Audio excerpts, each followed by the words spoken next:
Hey, what's going on, everybody? It is Wednesday, time for another episode of Recap, and your boy is back. I am no longer on vacation, and I will definitely be here for the next couple months. No more PTO or anything like that. But anyway, guys, absolute pleasure to see you here this week, and especially today. Big show we got going on here, but more importantly, want to let you know, if you're not able to catch the show live, you can always catch it on YouTube after the fact. Subscribe to us, which also is a fancy word for follow. Give us a like, Hack Club on YouTube, HAT-CLUB. And looking at the comments here, we got quite the crowd. Hiei first in the house, followed by JM1620. Sup Lee Castle, Sub Diego 619, Flashfire. I like hats, and I hope you guys do too. Denzi Vice, Earl Hito 10, who I don't feel like I've seen in a while, so good to have you back. Mark it OSZ 16, had to phonetically spell that one out. Peace 2314, VT Kevin R, Element 713, David Kearns in the house. My name is Eric. Liaminas, always a pleasure. Wilder Pack did go fast this morning. Not a ton of units, but not surprised also because everybody seems to dig Wilder's hats. Mr. Walker 54, OB1BMF. What up? Croats 10. Who else we got here? Have you seen Jay? What is up? Official Tony, G. Laurent, 406, Brims, Chana SFC, Beastu 700, Logan Herrera, Gallery 017, CBS Inc. What's going on, brother? No Hose Edgar, Brisgod 97, New York Hat Guy, I Carry on 15, and more. But of course, you know, I'm always flanked by the ever dapper, dashing, punctual Tafuri Taylor. What's going on, dude? What is up, chat? What's going on, guys? What's the word? What's the word? Another great recap episode. What's going on, Ben? Not too much, man. Good to be back. I felt like I was gone for like a month. I don't know why. Yeah, it's like new haircut, new you, just new everything going on. I'm excited though. Forgetting to turn on the light behind me and everything too before we go live. There we go. We're gonna get right. We're gonna get right today. Great crown on the Mata as well. Good V-backs. Eventually it'll grow back. What is up, chat? What's going on? Flashfire, what's the word, my guy? JM, what is going on, bro?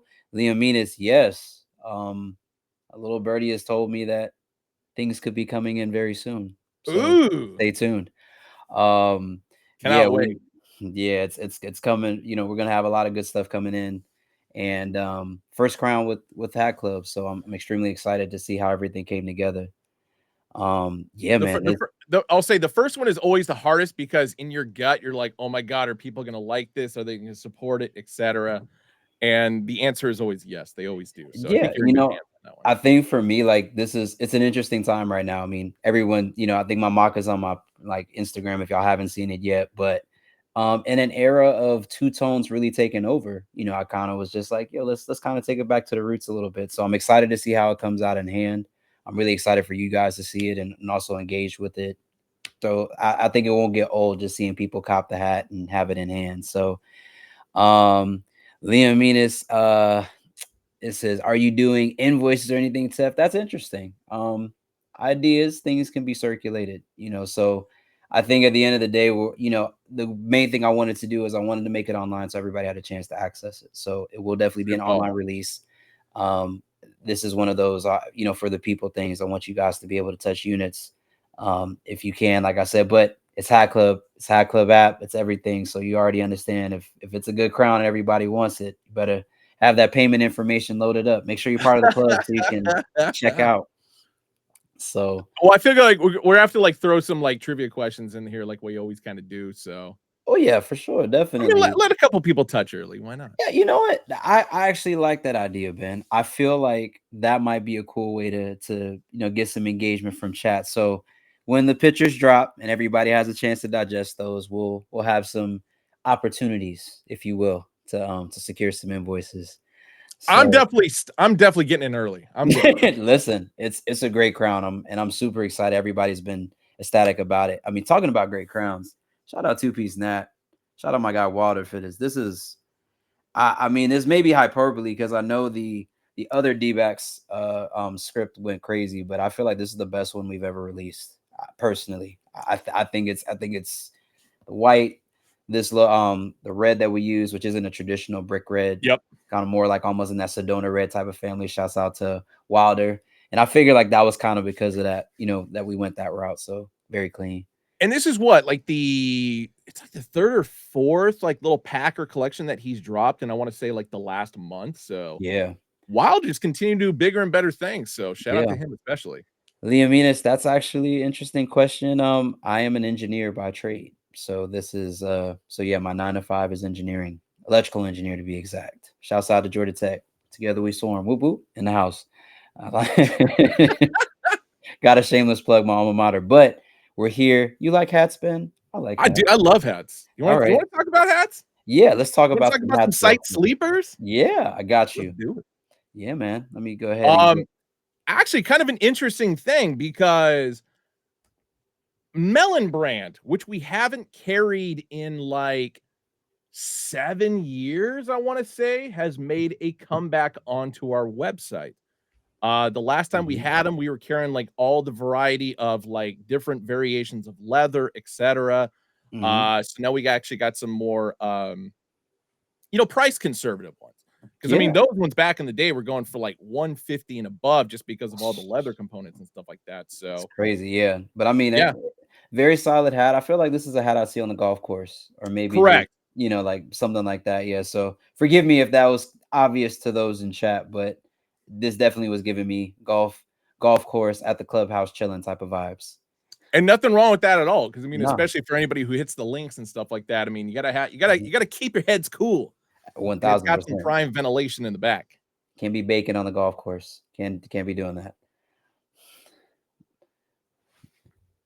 Hey, I just froze But there. yeah, a little bit, yeah. But we're Sure we're did. still here. We're still here with you. No, it's okay. But in regard on the fitted front, one of the Baltimore Orioles from the Beltway collection we got in, a Mhm. little burnt orange and Yep, burnt orange, gray UV. two-tone for the Diamondbacks. A while since we've done a Philadelphia Phillies 1980 World Series.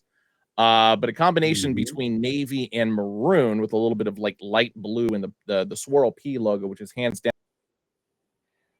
That's a favorite of mine too. I definitely have seen that on the Centennial patch for the Phillies. Here it is. No, I think you kind of sped up a little bit, but like Okay. we heard you when you said the navy and the maroon. But I was saying, yeah, this front logo is definitely one of my favorites from the Centennial patch. Swirl Well, P, baby. yeah, what what Austin affectionately calls the poop patch. Yeah, but yeah, the easy. Oh my god. It's the Yeah, site you're back sleepers, now, man. man. They're killing my internet right now. Multitasking is trying to do too much. Unreal. My god. All right, we'll move on. We'll go through these quickly so my computer doesn't seize anymore. Yeah. Nice little alternate rail style for the swinging Padres here. Hmm. I Boom. like that. Plain Jane. No need for a side patch on this one, and especially Kelly Green undervisor. Yeah, I'm starting to get more into rail hats, and I feel like this is a good one. This is a good one for me to get started if I wanted one. Good solid Oh, colors. let's see what else we got here. Went the wrong direction. Somebody was asking, hey, drop some more Kansas City Royals hats. Boom, here you go. Hmm. Very Um, clean. I need to buy this one. Like I already have a Royals hat in this specific colorway. Hmm. However, once again, unintentional color schemes, themes coming together. What the hell did I do with it? Hold on one sec. Mm-hmm. Kansas City Royals, baby. That's that's a spot on too. Yeah. Or Cincinnati Royals, but they did go to Kansas City before moving to Sacramento. So good two-tone. I like it. So definitely a hat I need to buy. And then of course yesterday's drop. So yeah, the Jackie Robinson pack. We talked about that on recap last week. Kind of surprised to see as many as there are still there. I mean, I imagine there's some sizes that are sold out. Yeah. Okay. Yeah. Yeah, I feel like the Royals were, I mean, excuse me, not the Royals, the Dodgers was definitely a hot selling item for that. And I think we even talked about the Marlins because I think the Marlins is the only one with a different color side patch. Or Yeah. Marlins, not Mariners, sorry. Oh, my bad. I'll go to Marlins. There we go. Let's see here. Okay. So still got some left of that. Yeah.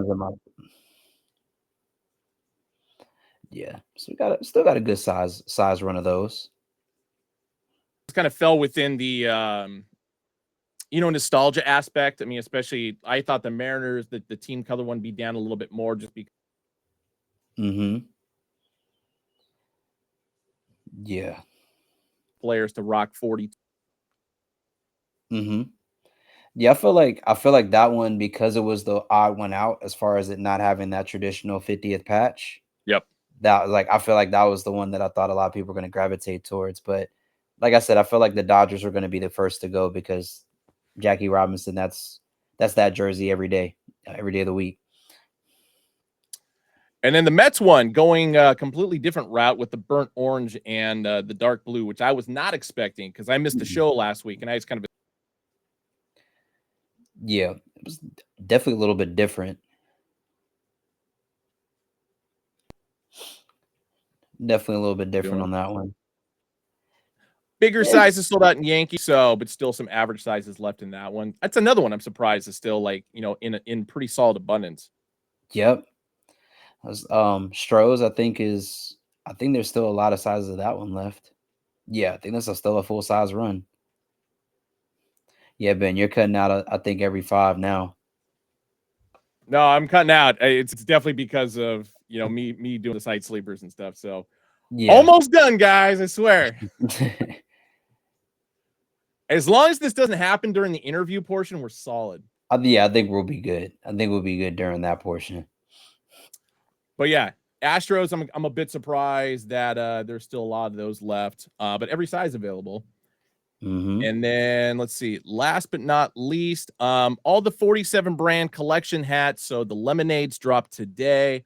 What are the other ones that dropped? The stone domes, the black domes. Am I cutting out still? No, you're good. You're good. Okay, good. So for anybody who likes. Yep. Anybody? Yeah. If you guys have been looking for those Something that fits a little bit lower in your head. This was our first big collab with them. Yeah. I think one thing me and Austin talked through when we went through these, when they revealed, was just how nice the side patches were and just the embroidery on all of these. They're tack sharp. They're not some 5950s, you could kind of tell that there's not as attention to detail with certain elements, but on all of these, it was spot on. It was really good.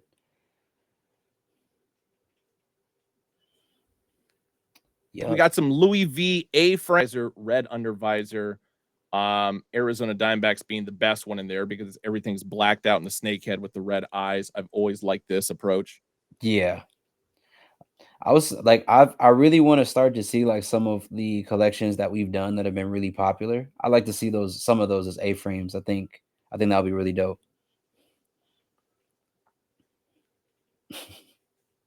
Yeah, it's my computer's just killing me right now.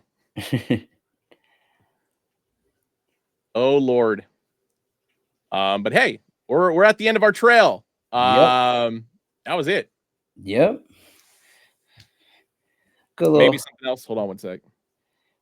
Oh yeah, just the black and whites. You guys showed those off on recap last week as well.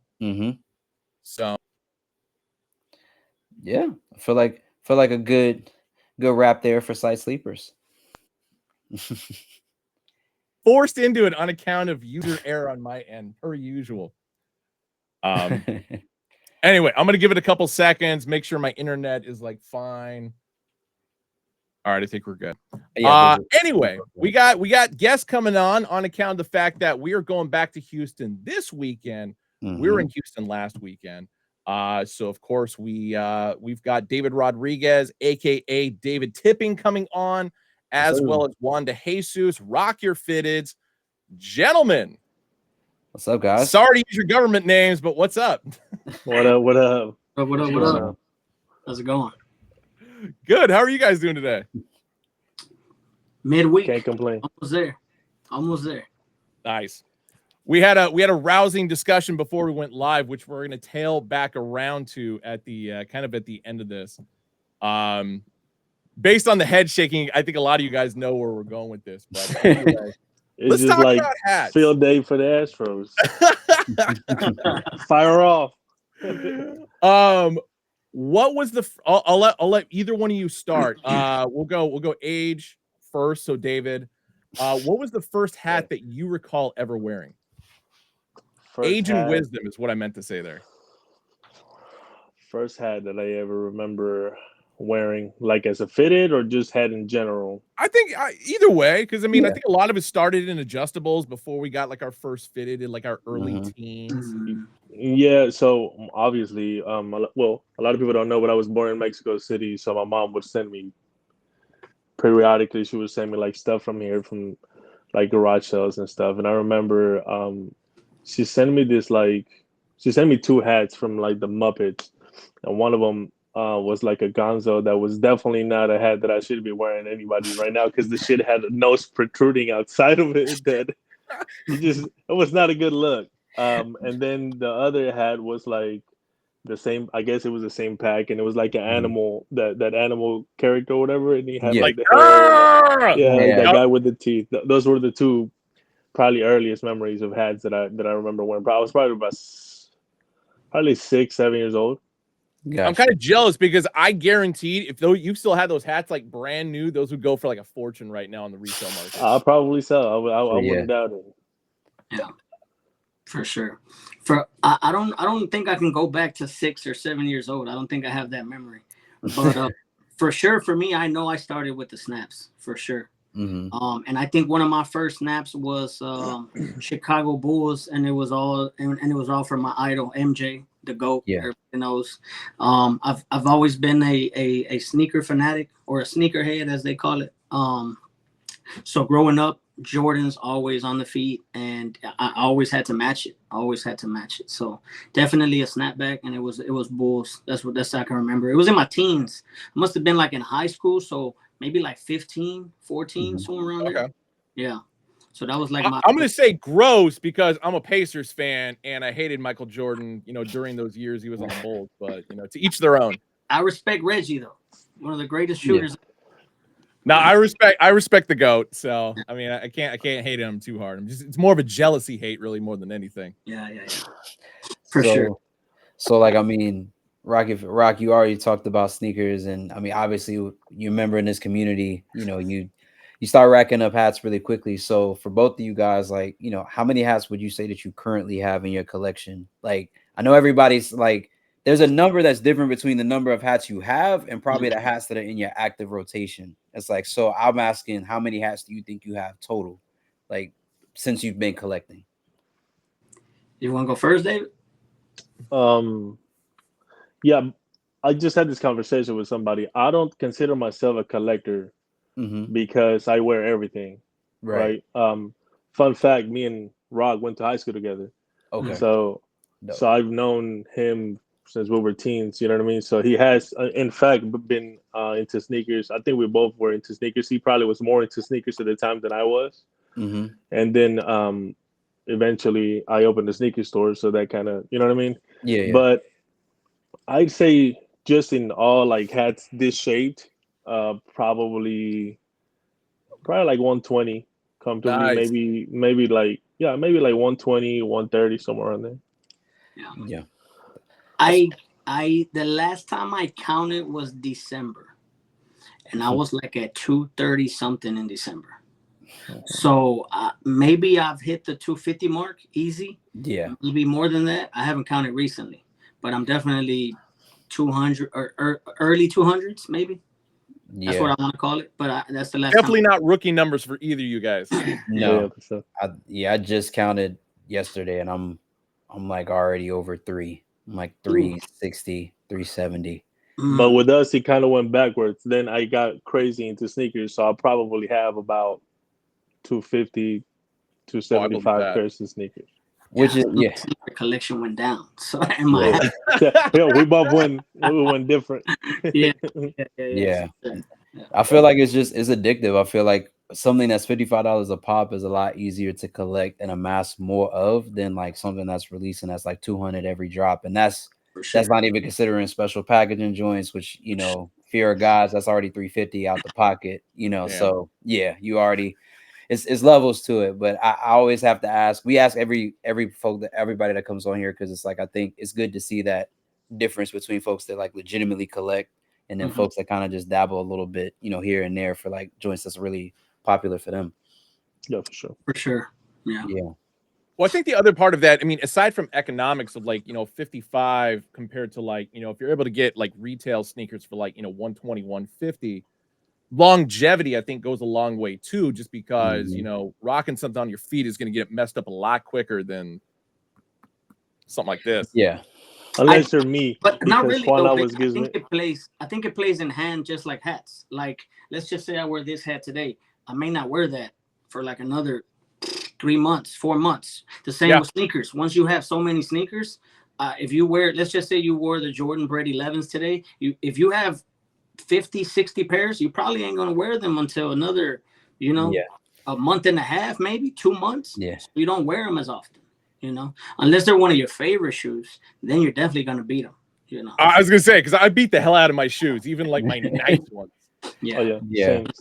I'm the same thing. I'm the same with hats. Yeah. Mm-hmm. True. Yeah. I feel like even for me, man, like with me, like doing outfit content and lifestyle content as much as I do, it's like I do have my favorites, but I try to really force myself out of getting into that rut of wearing one shoe, because like, for example, like the Union ones that just dropped last year, those have been like, it's literally like ranch, bro. It goes well on everything. Like there's really not an outfit I put together with those that's not look nice. So it's like, but I have to force myself out of like, try different things, try different silhouettes, try different shoes. But to that end, like you said, it's like, I'm like you, Rock. I probably will wear a pair of shoes and then I'll be like, I'm gonna probably have to put those on ice for like a week or two. Yep. And then I'll circle back to them eventually. Yeah. Not me. I wear them for a month straight, and then they go back to the closet, and then they don't come out until 6 years later. And I was like, man, I beat the hell out of these. Yeah, I feel like I'm at that point now. I probably will need a new pair of Union ones by the end of this year, because I'm probably those are gonna be beat. Like, you're talking about with the stitch. The footscape joints. Yeah, like because I have go with anything. Yeah, I go to blue. I have the blue toes, and I have like I have other joints from their collection. But I feel like that shoe, like because I came from that era of watching footscapes be dope and cool. Like that's why I was like, when I first saw it, I was like, I have to have those. Like everybody's like, what are they trying to make it like a baseball? I'm like, you weren't outside, man. You weren't outside then. Step aside. Let the OGs take these. It's like two silhouettes in one, basically. Exactly, which I thought it was like from a design perspective, you don't think about that. Yeah. It was a good shoe. I still haven't gotten my pair. I left it in Mexico City at a friend's house, and it's just been collecting dust there. Yeah. I feel like right now, double up, bro. Double like rich people problems. If like right now, I think they're like my size is going for like 180, which is below retail for what they went for. So like no one really likes these right now, and I like that. It's like just leave them more accessible for us, because what size do you wear? I wear size 10. Oh, so 11 shouldn't be that far off. No, we should be around the same ballpark. I think last time I played. Rock, what size you wear? I'm a 9. God, see, I'm the outlier here. I'm a fucking 15. Oh, holy NBA player. Exactly. I'm getting sniped out by like all those dudes and like their hookups on shoes and stuff. So it's like, I don't have a fighting chance. because to. they don't make that many. I don't think they No. make Yeah. that many in those big And- size. No. And then you got to pay that resale price is way steeper than. Man, I used to work at a store down here in Atlanta in the mall, and like we used to get like when Yeezys and stuff like that used to come in, we would probably have, I think, maybe 1 or 2 of those, like 15. either size 14s, like, Holy or like, moly. and then maybe one size 15, and like we would joke in the back, be like, bro, we already know somebody either from the Hawks or somebody else in the city is coming to get this, or it's gonna be special ordered out. Like no regular person is coming Oh here my to God. cop those. Just draw a circle on the floor, throw a butter knife in the middle, and let all of them hash Yeah. it out like that. that would have definitely been. I would have stayed for my lunch break for that. I really would have. I would have seen who would have won out. Like some tear dome action. So, I mean, you guys obviously y'all are familiar with the brand. Y'all are familiar with Hat Club and everything. I mean, when did y'all first hear of Hat Club? Like, what was your first experience with the brand, and what was that first like crown that you ever scooped from us? Go ahead, Rock. For me, it had to have been during COVID. So it was Mhm. like 2019, 2020. Yeah.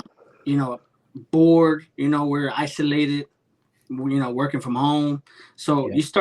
you kind of started adventuring social media, and that's Yeah. how I picked up on hats with patches. And I was like, Mhm. wait a minute. I said, what is this? Yeah. I'm used to hats. I'm used to seeing the baddie, but Mhm. what's on the side, Yeah. And, so then it took off from there. I think the first hat that I bought from Hat Club was the Ox Pack Scarface. Ooh, Very good crown. I That's a needed good that one. I didn't get to put it here. It's in my cases over there. I had to move cases to get to it, but understandable. Mm-hmm. that was the first Hat Club hat that I purchased. It was a must. And then after that was the UGK, which is this one here. Mm-hmm. So I had to have those. Still one of the most sought after hats that we ever dropped. And International surprisingly, players it anthem, brought man. back for like a small run that second time. Mm-hmm.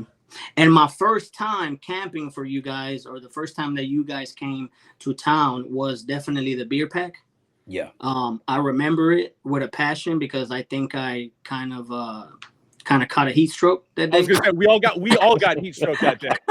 Yeah, I think I showed up like at 5 a.m. to camp out, and me and my buddies had a cooler. We had Gatorade, water, snacks.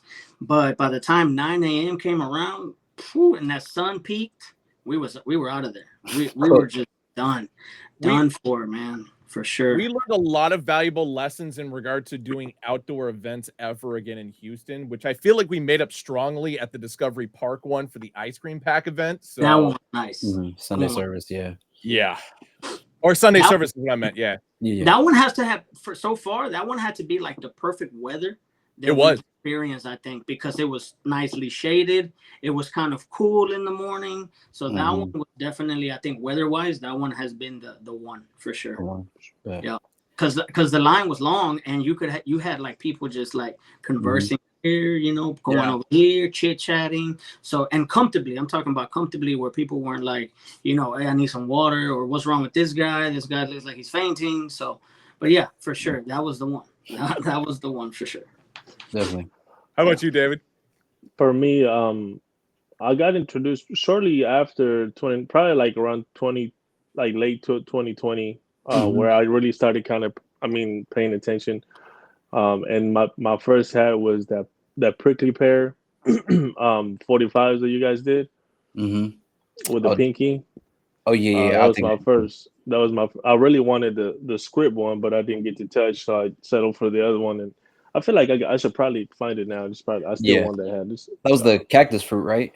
Yeah, the cactus fruit. Cactus fruit. Yeah. Okay. David, what size do you wear? 3/8. And what about you, Rock? Same size. 3/8. So everybody here is gang in here. Yeah. Let's go. 3/8 gang. Yeah. But I feel like this is something, and I'm not jealous because I'm a Braves fan. But I will say, like obviously, like whenever we drop like collections, folks immediately like, yo, what's the Astros look like? I mean, why do you guys feel that Astros hats really outside of even Texas, sell that well? Like, what do you think is like the lore behind that? I feel like there's two reasons. The main reason is because if you ever come to Houston, people from Houston don't wear nothing but Houston. So that's Gotcha. like reason number one. Mhm. And then reason number two, the Astros through ownership have amassed a lot more logos and side patches than any other team I'm pretty sure of in the Yeah, MLB. it's up So there. like the combinations that you can make with the hats is just like endless, right? So I feel like in that's the main, to me, that's the main two reasons, just because like you said, even outside of Houston, right? I mean, you can drive this heat in New York and it'll get clipped and then they'll resell it to us. You know what I mean? 'Cause That's it's reason gonna number sell three. out. Yeah. That's reason number three. Resale value, I feel like. Yeah, resale value is up there and everywhere outside of Houston. You know what I mean? LA, New York, Chicago, you name it. If they drop Houston, it's gonna sell out regardless. So because we're gonna rebuy it anyway. So Yeah. Right. Yeah. Majority of Houston Astros hats make it down south, Yeah. one way or another, So and those are the reasons, popularity wise. I feel like our hat community is big. It's major down here. Huge. And especially I feel like Astros have been doing good. So I feel like newcomers have come to the community. So I just feel like if the Astros keep doing good, more people will come. You'll get new people that want to buy hats, that want to collect. So I just think it's gonna get bigger, regardless of the fact. But I feel it. Yeah. So now that I'm back, I can actually ask this long question without getting cut out, maybe. This last weekend marked the 5th time Hat Club has done an event in Houston. Are we at the point where we should just find a space and open a shop? Or do you feel like, us just kind of coming every couple months or so doing an event is actually like kind of like the smarter approach to it? It's a tough one. Well, if as much as I would want to say, yeah, we need to open the store here, right? Like, I feel like, one, I have a lot of fun producing these events with you guys, so just keep coming anyway. But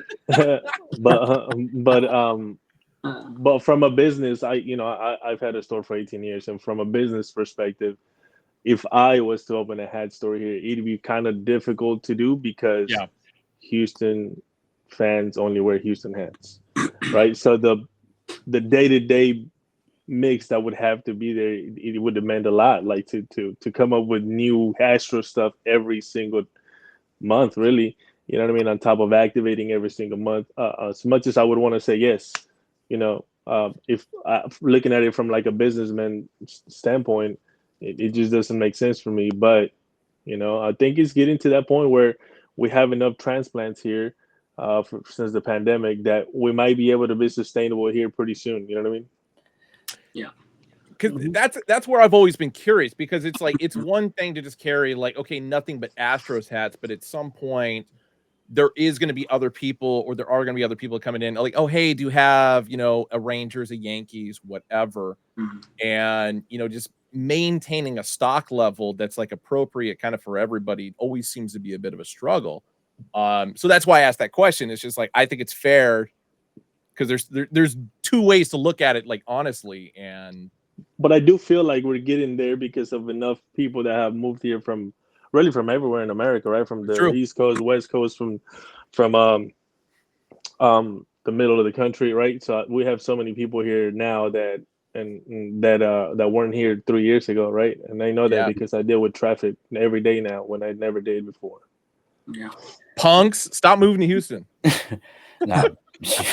Yeah, and if you stop moving to Houston, stop moving to Atlanta. We are full in that capacity here as well. I feel like it's just like, I don't know what it is about like southern cities. It's like, I feel like other transplants come here and we love it. Don't get me wrong. I mean, we appreciate it, but then it's like, I got to learn how to drive and understand just the dynamics of just the South. Like down here, things are just more spread out. I mean, we're not a DC, we're not a New York where you could hop on the train. Like, even though Atlanta has a train system, it's like, it doesn't get you everywhere you need to be. Like, you need to have a car. Like, most people don't stay in Atlanta. They drive into Atlanta from the suburbs to come shop, do whatever.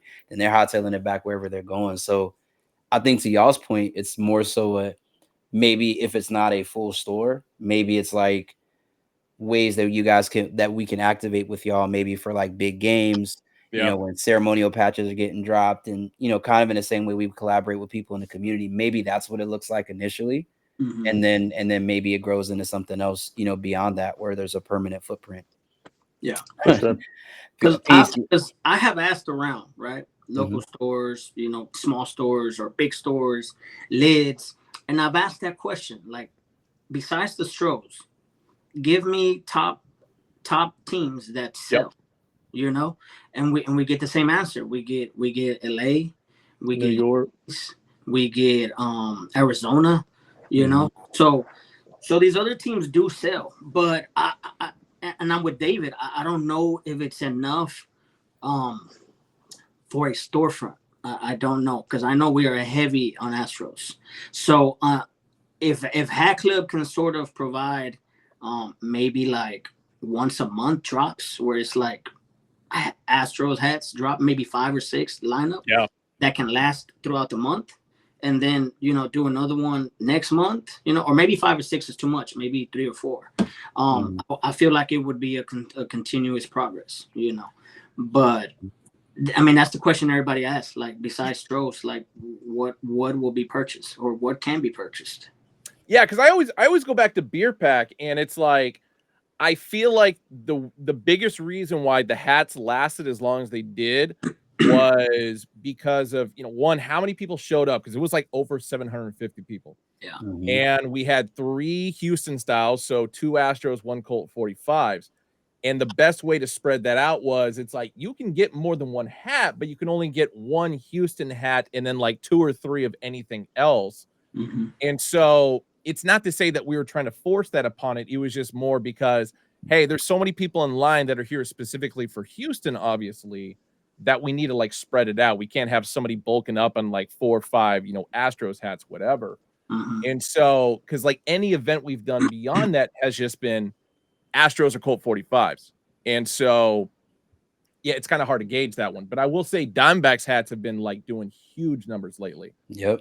That V-Backs logo, the even just the traditional, like, non snake logo, front logo has been, I think it's just the color play in that.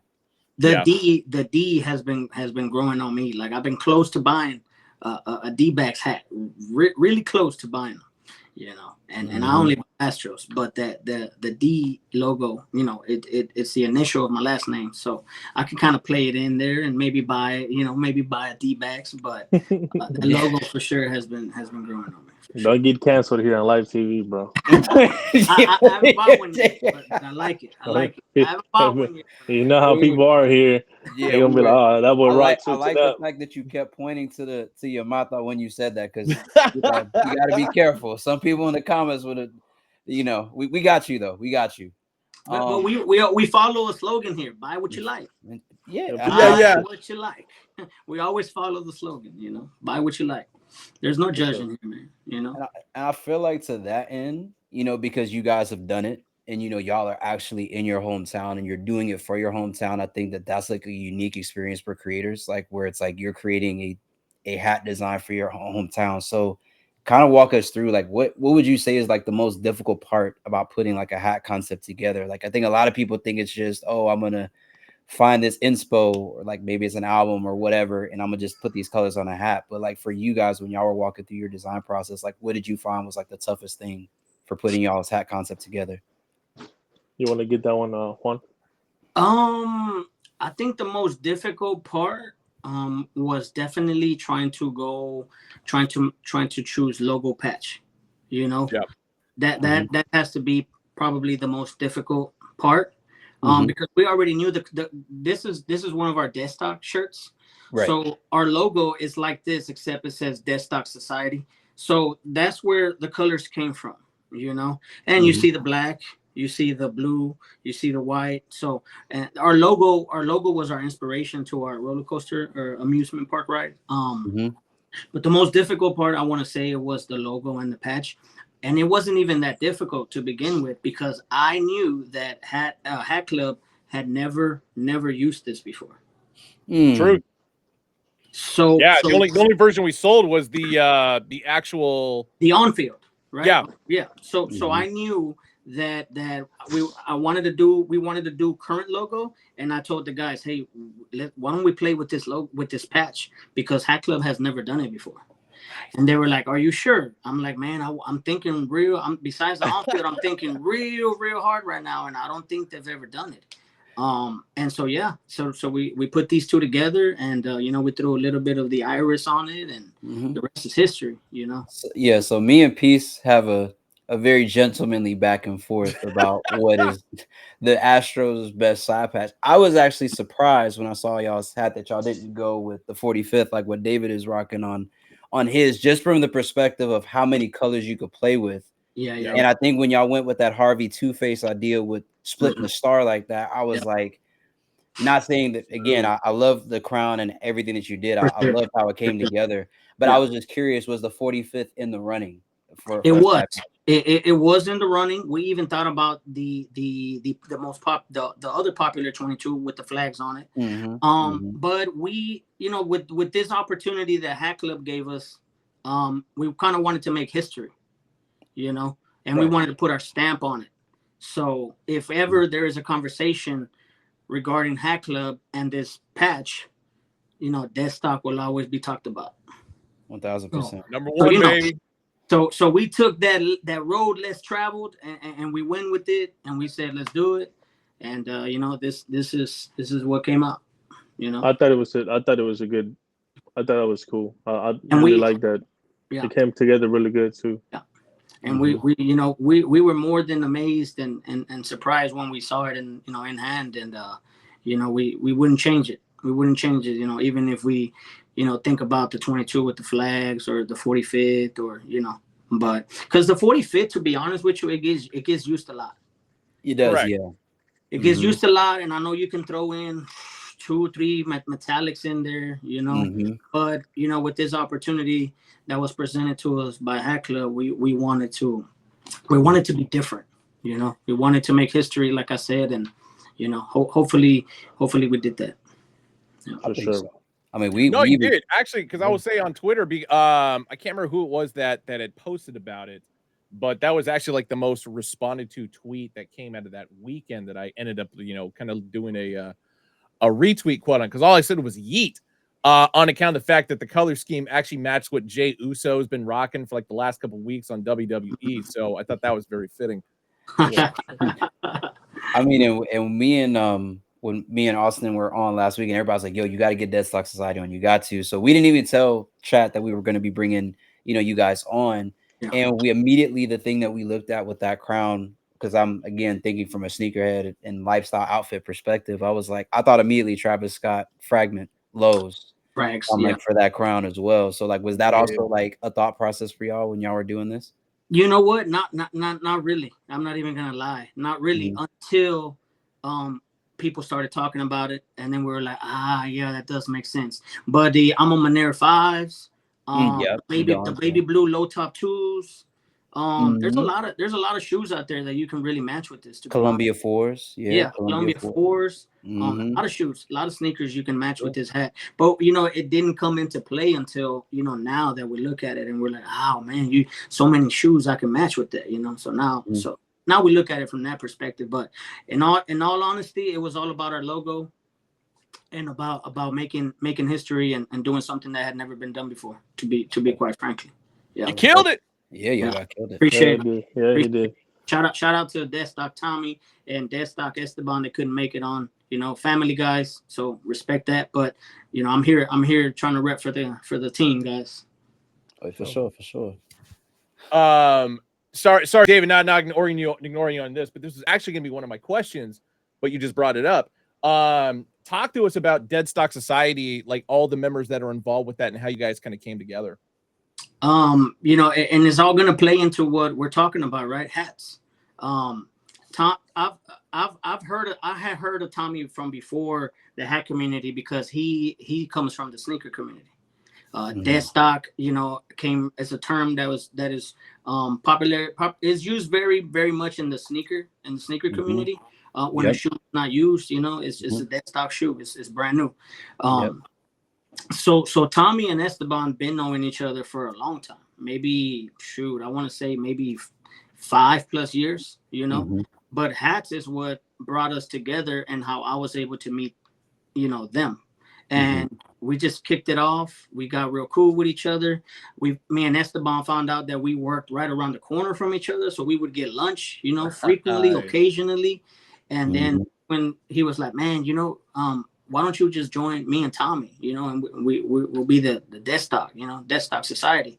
And you know, the rest was history. Whenever we got together, and we just been doing merch, pins. We've done one event in the city, and you know, the rest has been history. But man, those guys are like my brothers, for real, for real. Oh, yeah. And it's all Awesome. thanks to hats, man. You know, thanks to hats, those guys are like my brothers. You know, we talk daily. We, you know, our wives have met each other. I know their families, so it's more than the hats with those guys. You know, but that's how we became friends, and that's how we became Deadstock Society. And you know, hopefully we can continue growing and you know, providing Hell for yeah. the city. Yeah. Yeah. For sure. Yeah, man. And David, this question is for you. I mean, obviously you also have, you know, your first expanded collection that you've done with Hat Club that's going to be dropping, you know, this upcoming weekend. You know, like, talk to us just about like the inspo behind that collection, and, you know, give us like a rundown of like each of the hats that you put together for this collection.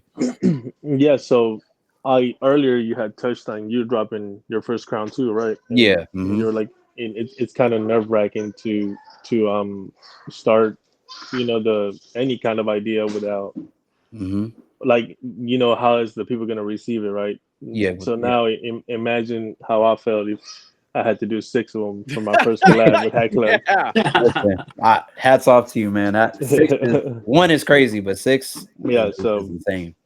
so I definitely had to obviously like think of something that could be something symbolic to how I grew up and such and whatnot. So with that being said, very much Mexican. Everybody knows that, and I put on for my city. It's not my first hat, but it is it is my first big packing with a big brand.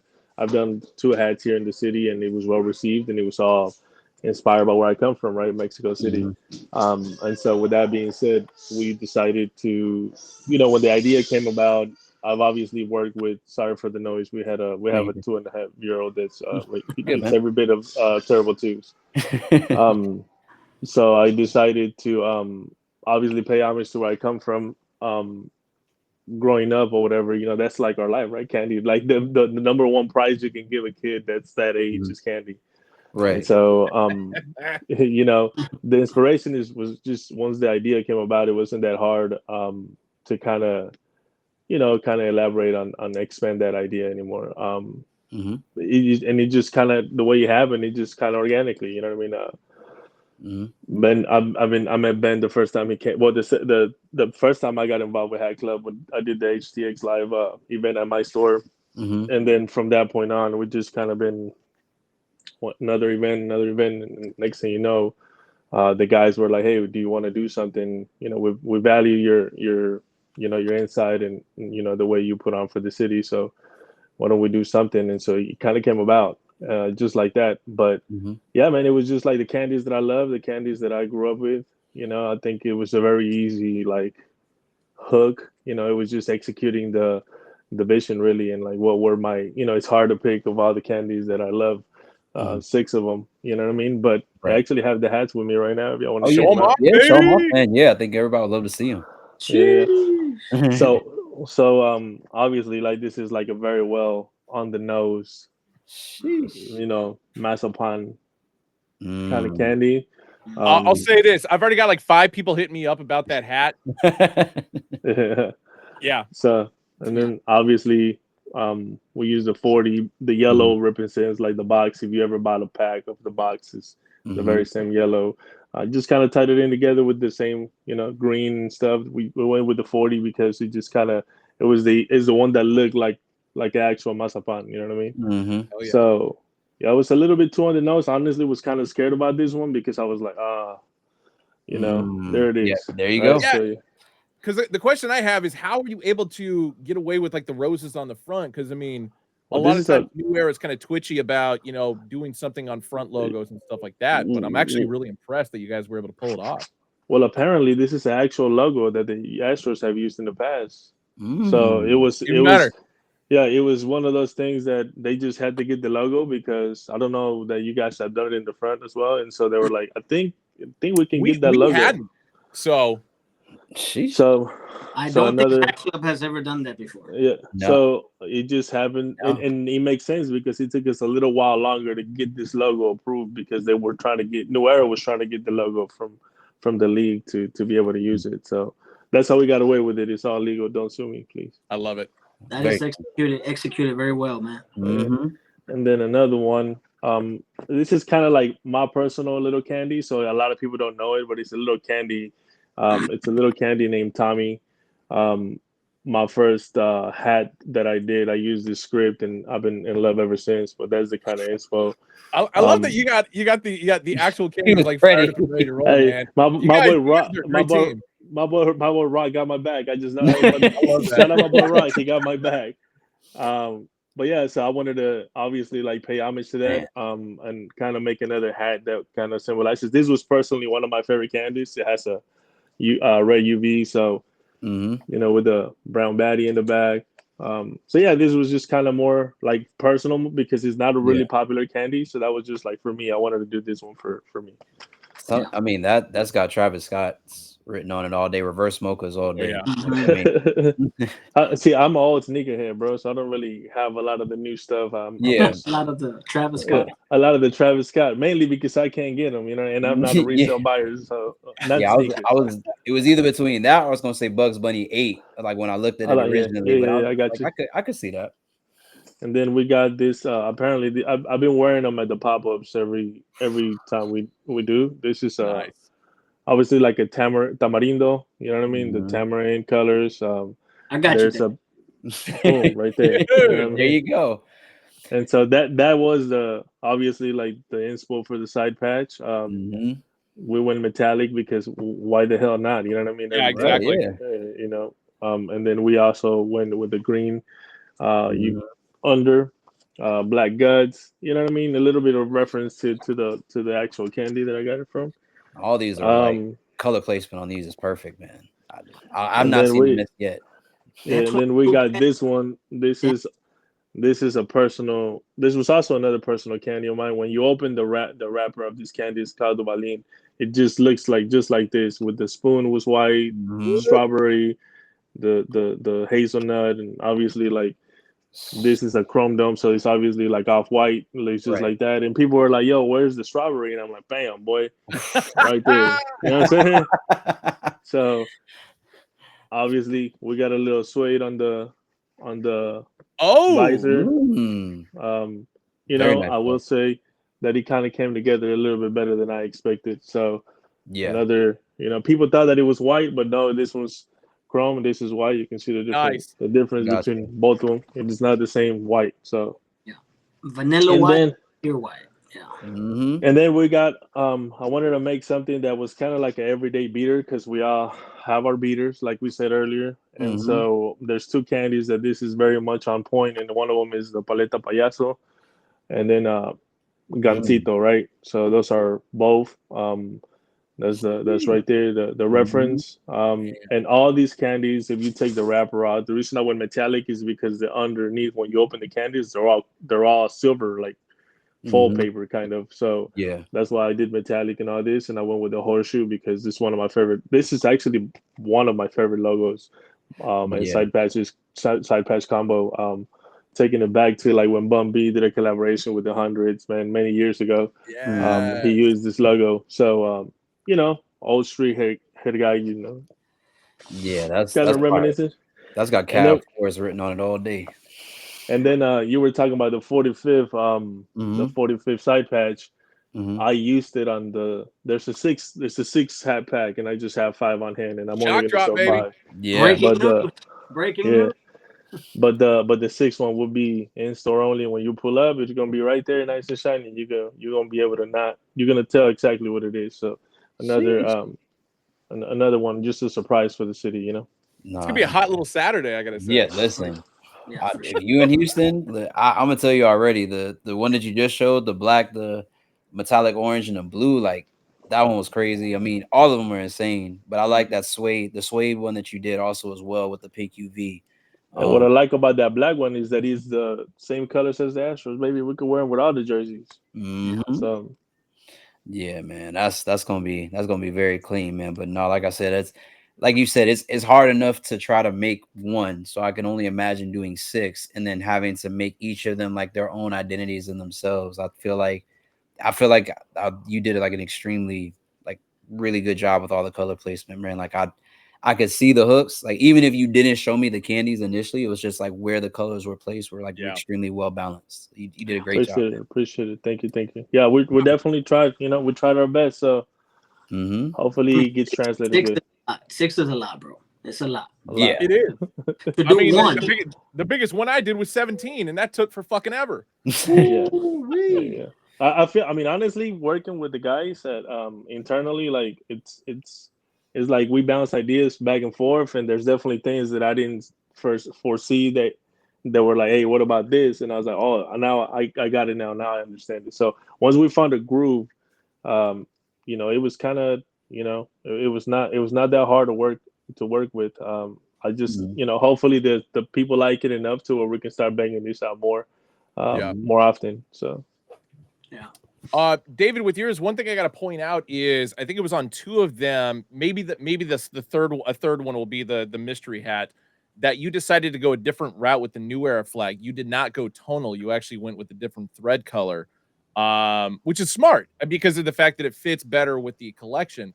What was your like? Why did you feel you needed to do that for those? Because I mean, I'll be honest. Like most of the stuff that we do Hat Club wise, we'll go tonal, and it's just like, you know, one less thing that we think about as far as like throwing in a thread color. Honestly, whenever I get I've been making like stuff for a long time, like clothing, and you know, I've had a clothing store for 18 years. So I don't know. Sometimes I feel like the on some of these hats, and you're right. I guess I didn't really pay attention, but there was a couple that I didn't go tonal, like this one. No, it's smart. I just feel like it pops more. You know what I mean? I feel like it gives it like a little bit more cherry on top. I think, and everybody that knows me, I think Juan knows me really well. He'll tell you that I'm not a safe person. I'm willing to gamble and take a shot at it. You know what I mean? See if it comes together. And I feel like, you know, sometimes it pays off. Sometimes it can be a little sketch, but I think for the most part, it paid off. Yeah, I love that.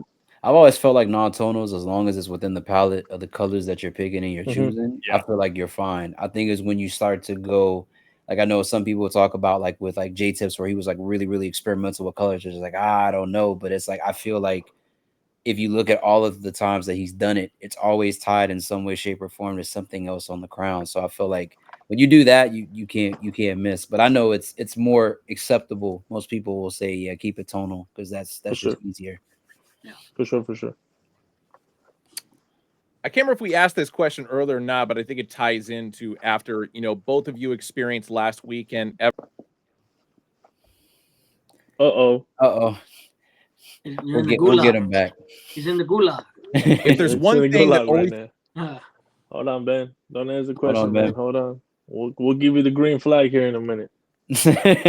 Bam, we're back. Or he's back. Oh. Or maybe not.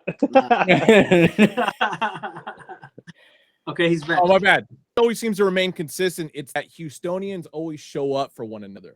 How would you both describe the level of love and support from the community that both of you have gotten? I will say this.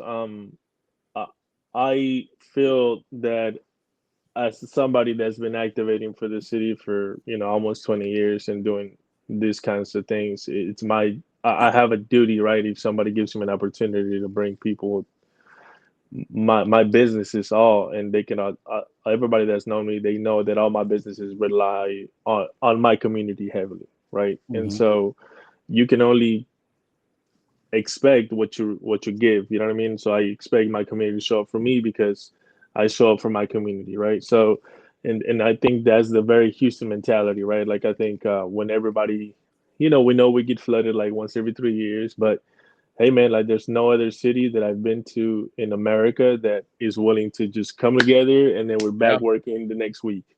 You know, it could be a hurricane, it could be whatever, like we all pull for each other and from each other. And so for me in this particular pop-up that we're doing for 2 weeks, they asked me to pick some, whoever I thought was fitting for this pop-up. And so I want to say that it was a good mix of people that I respect and I have a lot of love for, and that I think deserve like to be in the higher platform. You know what I mean? And the reason being is because, for better or worse, people call me a culture leader here, and I have to do the best that I can for my community. Just, it's not really about me. To me, I've always said, and somebody, a young kid kind of, I guess, read one of my interviews from back in the day. And he said, man, you said something that resonated with me. He said, sometimes I do it for the city more than I do it for my pockets. And that's really what it is. Like, I think if we all come together, even if it's not for me, I don't necessarily, I don't need anybody to shine. I just want people to shine in their individual lanes. And, the city will look good. For I'm sure. stealing that quote, by the way. It's good. Yeah, I feel like I feel like as a hometown kid, that's important. Like you always want to give more than you take, because I think that in a weird type of way, even though people may not know the dollars and the cents, they always do keep track of those that give more than they take. And I feel like you said, when you put your city in a position to where it's like, hey, people want to come, they want to pull up, they want to show out. I think that's one thing I've always respected. I tell Sean, one of our, I'm sure y'all know him and see him at the drops too, but I tell him, like, it's just crazy how every single time we show up, like, it's flooded, blocks flooded, everybody's out there, good time, good vibes. You can always see that, it just translates really well from even content. It's like, it's organic and it's natural and it's authentic. So, I mean, shouts out to y'all for curating that type of culture out there and maintaining it, consistently. No, that's tough. How about you, Rock? I mean, to begin with, I feel like Hat Club has its pull, right? But when Houstonian creators got involved, I feel like the community just rose above all. They were definitely outside this weekend. We saw it. We felt it. It was good vibes. But yeah, David did a good job with establishing who picking out the creators he wanted to go with. And shout out TX Fitteds. Everybody knows he's the guy in the city, man. He has a lot of pull in the city, and he has a lot of following, and people in the city really, really, really, really support him. Space City Brims, another guy, huge creator, big following. And then we have Deadstock, Bo Bundy, Slumped. I think they're like, if not, they are the top in merch, lately, along with Throwback City. But Slumped is up there, so big profile names. The city's gonna come out. The city's gonna come out. They're gonna show up. They're gonna show out, and that's exactly what we witnessed this past weekend. And hopefully, we get to see it again this weekend.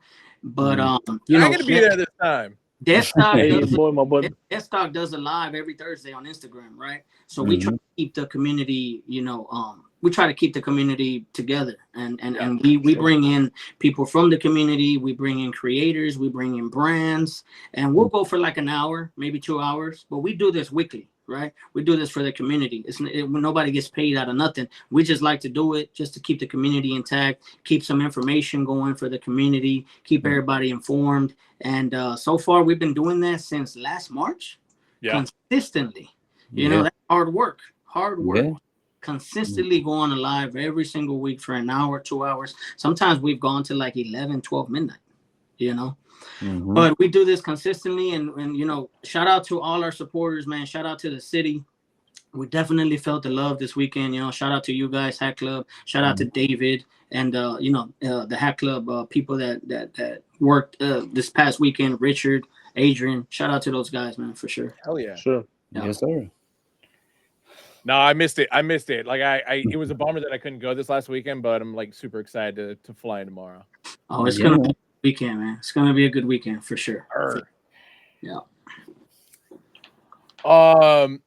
And actually, good question for you guys. In case there's anyone who hasn't hit up a Hat Club event in Houston yet, what's the best piece of advice you can give them for getting what they want? Oof. It's hard to, if you're not in the first 100 people in line, it's hard to get what you want. I will say that the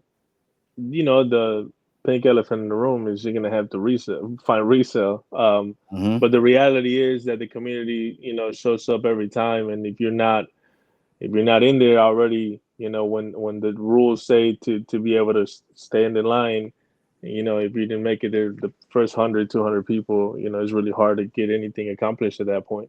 Yeah. Mhm. Yeah, I think you just have to get there at the right time. That's all it is. And a lot of people ask, well, what is the right time? If you're asking that question, you're already late. You're already late. So you just have to get there at the right time. You get there at the right time, you're gonna touch what you want to touch for sure. Mhm. I think it's also good to go in with a backup plan, have like 2 or 3 or maybe 4 in the back of your head where it's just like, all right, if I don't get this Mhm. one, at least I can get these other ones. Yeah, Yeah. for sure. That's the. I mean, not everybody. I think this is gonna be one of those things that we have to limit. What is available for everybody, what's not available for we just have to be more careful with the spreading of the love. I feel like it's politicking, man. It's definitely got to politic that line. And I know some people got hit with the news Friday night going into Saturday morning, where people thought that they could camp out and they would be able to touch 2 or 3 hats, and that wasn't the case. It was brought to everyone's attention that you could only pick one style. So how people reacted to that goes to tell, if you're going to be ready or not. You got to be ready. You got to have plan B, plan C. You got to figure out, maybe take a cousin, take a brother, take somebody. But that's not into hats. Have to be ready. Yeah. Have to be ready, man, because some Gotta bring the abuela. The abuela. Bring the whole family. Bring the whole family. I would like to thank, for sure, though. I would like to say thank you to everybody, man, that shows up. To the supporters, man. Like, everybody shows up every single time, and I think this being my 4th hat club event, it's gotten better. You know what I mean? The first one, you know what I mean, it was a little bit of a rocky start, our relationship, but I think over the last year and a half, 2 years, it's gotten a lot smoother. We kind of found our groove, and so now we're cooking with grease. So keep it coming. Shout out to the city, man, for sure, for supporting. I still think about that first one often, David, just because of the situation you and I found ourselves in, like, the night before. And I will say, if there was anybody who I was ready to ride or die with, it's definitely you, David. It's to be really honest with you and to be really fair to the community, right? Because they do show up and they're not used to being told no, and you can't do this and you can't do that. When in reality, it's not that we're telling you no, is that we're just kind of shaping you so that it's less liable for all of us, right? It's not about me. It's not about Ben. It's not about Rock. It's just it's about, if something happens here, we're liable for it. In whoever, if we can avoid that at all costs, like, that is the number one goal, for everybody to be able to touch what they need and then go home, right? The goal is always to go home. And I would hate for something. Nothing's ever happened at any of my events that I've done in the past, so I would hate for something to happen at any of my events and somebody says, "Oh, this happened at David Tipping's event and he was in charge," and you know what I mean. It wouldn't be a good aftertaste for sure. No, 1,000%. You gotta show up and leave the same way you showed up. Like, that's always the goal. Is in one piece. Exactly. Like, these are great items. Obviously, we want to celebrate creativity, but safety is number one. So, but I mean, I feel like I said, y'all do a really good job. Like I said, just curating and just kind of keeping the community plugged in. Because I feel like when I saw the recap, he was like, "Yo, I wanted this, but it's cool. I got this other thing that I wanted." So, like, when you have people talking like that after the event is over, I think that just goes to the planning, that went into making sure that it was a smooth experience. So, like, I mean, again, people, if people haven't given you flowers enough, I will definitely do that in the sense of being a culture leader and being a part of shifting culture in a state or region. That's a big task. That's not something that's easy to do. So the fact that y'all have done it 4 events straight, shouts out to y'all for continuing to do that. Yeah. Yeah, man. Shout out David, man. Shout out David.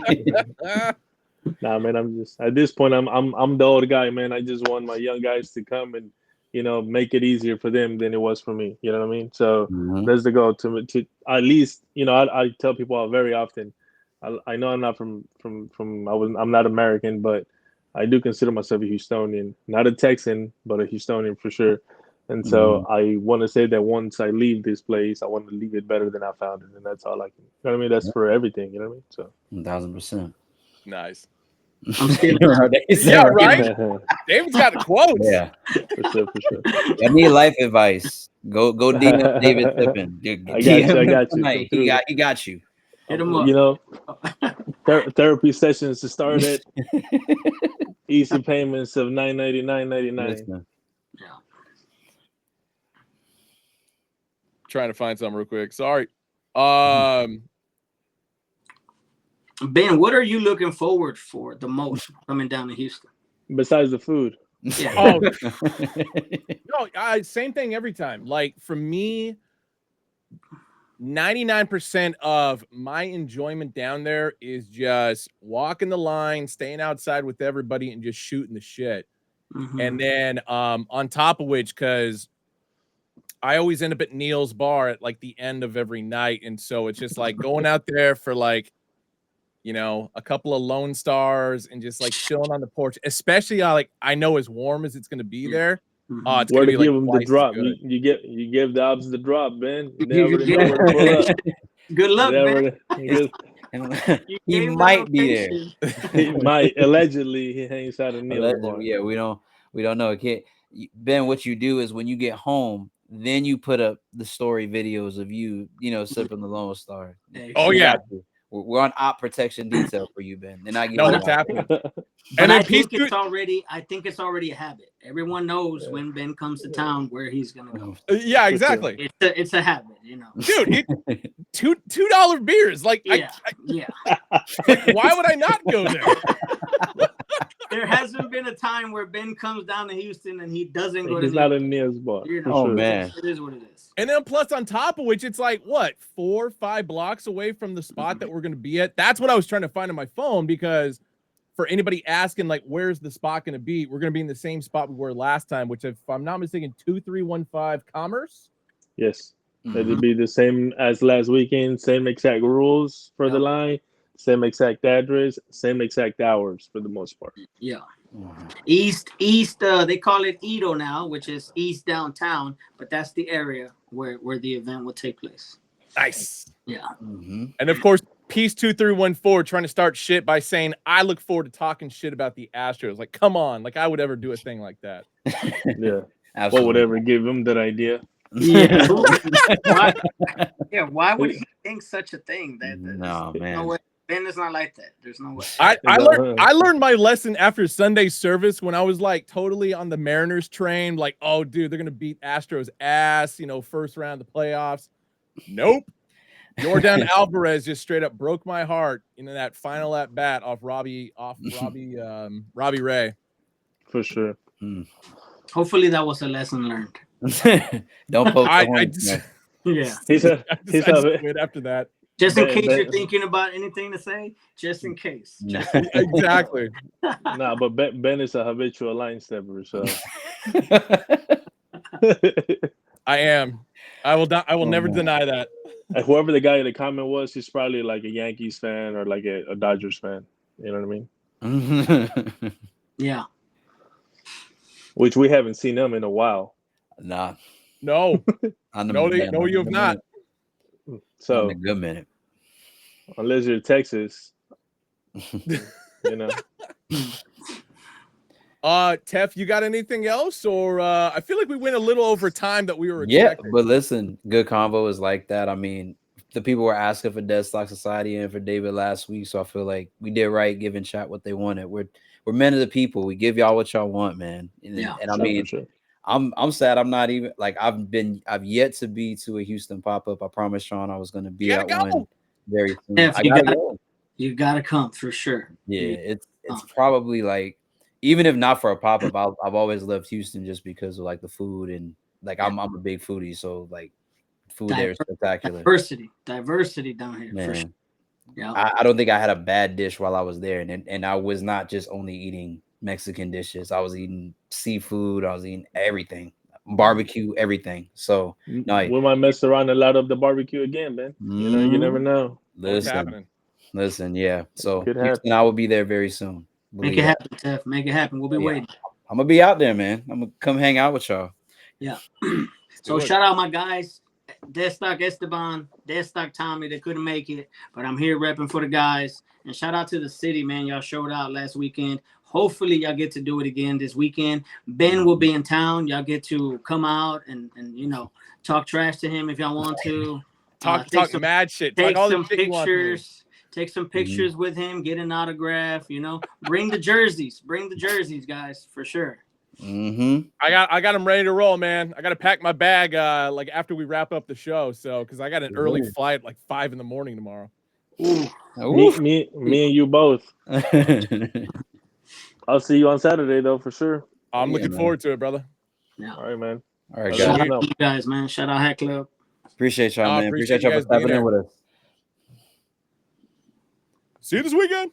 See you. Peace. Peace. Yeah. Great guys, man. Like I said, I feel like we've been on a roll with all these interviews, man. Like great people, great folks on. I saw somebody comment about Sunday's drop. It's a surprise. That's why we didn't talk about it. It's a surprise. To which case, I feel like we need to have Rob on the show if we're able to for next week, because I feel like that's kind of long overdue, especially for like a lot of the great hats that he's put together for Hat Club. Yeah. So I will get that stuff coordinated hopefully this weekend. Sounds great. I feel like I've worn more Houston hats like these past couple weeks than I have in a long time. Maybe just the Houston fever is on me now, so I got to do that. Meanwhile, I have not. Yeah, I can't imagine why, Ben. I can't imagine why. No. I need to. Like, I mean, obviously this weekend I'm going to be wearing nothing but Houston gear. But I feel like as far as like my regular rotation stuff, like a lot of the Astros hats that I have, like even the one from my Big Ben's Knockouts collection, like doesn't really match with a lot of stuff I wear. So it's not that I don't want to wear it. It's just like, well, I gotta get the full fit going. Oh, listen, I feel you. If there's anybody that knows, got to get the full fit going. You're talking right here, like right hand. Speaking of Cap Crusader, Cap Crusader makes a good point. Shouts out to Small Feet Big Heat. If y'all don't know, she just dropped a post, talking about her new hat is dropping as well next week. So definitely wanted to come on here, show my fellow ambassadors some love. She did a great job, amazing job with the hat. So definitely tap in with that. We'll be covering that next week as well for sure. Damn straight. Yeah. We got hats to show off that are dropping tomorrow and Monday, and then a little bit of variety pack for this next week to kind of like whet your guys' appetite. So I'm gonna have to go big screen here. Sorry, go ahead, man. Oh wait. Hey everybody. I always do it backwards. I don't know how I keep screwing that up. Anyway, obviously you guys have seen the advertisements going around with me in the suit for commissioner. Shout out to Geza and our design team for putting it together, because he basically just cut my head off from like all the videos I did in LA and just put it on another body. So incredible. Made it easier. But yeah, here's a crazy thing. Actually, we're gonna go side by side again before I show these off. Okay. It blows my mind that in a sport where you have to wear a hat as far as your uniform, that even though they have a draft every year, they've never had an official draft hat. So I got to give a big shout out to the NBA for like really pioneering this. Yeah. The whole draft hat aspect. Yeah, they do it in the NFL as well, but I always feel like the NBA was always like at the forefront for like the best stylings. Yeah. I think it was just more one of those types of things, like you said, because in baseball, the hat is a part of the uniform. Maybe that was the impetus why the MLB didn't do it. Whereas, because they don't. If a draft pick came up, it was always just, oh yeah, here's the on-field hat, whatever. But up until like a couple years ago, they never did like a formal draft where like, oh yeah, the players coming in, getting the jersey and whatever. Yeah, all that was done like after the draft pick and when they were doing like the signing and stuff. And so it was always a different system the way that baseball did it compared to every other sport. Yeah. So no, I mean, I'm definitely with it. I think we did a really great job with this pack, and shouts out to Miguel as well. Miguel and you crushed it. I feel like just from theme and just keeping. No, this wasn't me. This was actually Jorge and Justin that did these. Oh, it's like no, I meant for like you, like the content that you did for like when you were the Oh, yeah. Giza, the stuff you said Giza did for you. I was like, no, I was saying Yeah. between you, Giza, you and Giza doing that, and then also Miguel doing his content, like y'all My crushed it. bad. I misunderstood what you Yeah, were no, you saying. good. But yeah, without further ado, I'm not going any particular alphabetical order. I just got them as I took them out of the box. But these are all based on the 1996 NBA draft hat. So shout out to Allen Iverson, the #1 overall pick that year. And then, like I said, shout out to Justin, shout out to Jorge. Very cool. Incredible job getting all the typefaces and stuff like perfectly done. John did this previously with like the old school, script styles and stuff. Like he did them all by hand in the computer and stuff. And here we go. So yeah, San Francisco Giants first up. All these are chrome in colorway. I know it's coming off as white. So yeah, pearl, off-white, whatever you want to call it. Yep. And then of course, all the side patches are going to have like the shadow Dropbox style behind or above all of them. So San Francisco Giants 25th anniversary. All of them are going to have the flat stitch baddies on the back. All of them are going to be gray underbills, keeping with the time frame, black sweatbands, and all these are going to be made in Bangladesh. Perfect shape. Like I said, I'm with everybody, man. I feel like this is a pack that if you could scoop multiple, highly recommend you scoop multiple. Yeah. And these are only going to drop online. These are not going to be in store. Yeah. So Thursday, as in tomorrow, 11 a.m. Pacific, 2 p.m. Eastern, hatclub.com, Hat Club app. Where are we going next? We're going to Chicago with the Cubbies. I really like that side patch. Sorry, I'm coming a little bright. There we go. 1990 All-Star Game. Most of these are going to be All-Star Game patches, kind of staying within like the time frame and stuff for the 96 year. But yeah, not too shabs. I like that. I think it's the drop shadow on the side patch that I'm really digging the most. Yeah, that's like a really tough detail. So good.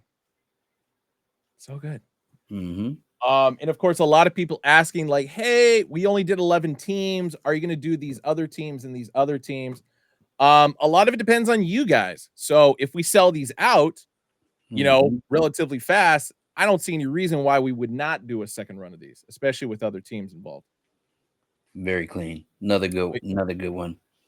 But yeah, Phillies with the 1996 All-Star Game. Yeah. I'm with you, CG. I feel like that Cubs so far for me is like my favorite. I really like that one. I'm digging this one a little bit more. I don't know why, but I think a lot of it just has to do with that Iverson connection. Yeah, I think so. I was like, when you said that at first, I was like, yeah, I feel like Phillies is gonna be a bench stop somewhere in there. Not to mention, it was the one on my head in the advertising that they did. So, Austin's favorite, of course, the New York Metropolitans, with the 2013 All-Star Game side patch. That's a very nice looking Mets hat. And Cape Christian knows how hard it is for me to say that with a straight face and now no sarcasm. That's a very nice Mets hat. I like that. I will say, and this kind of goes for the Phillies as well, going with that time period and stuff.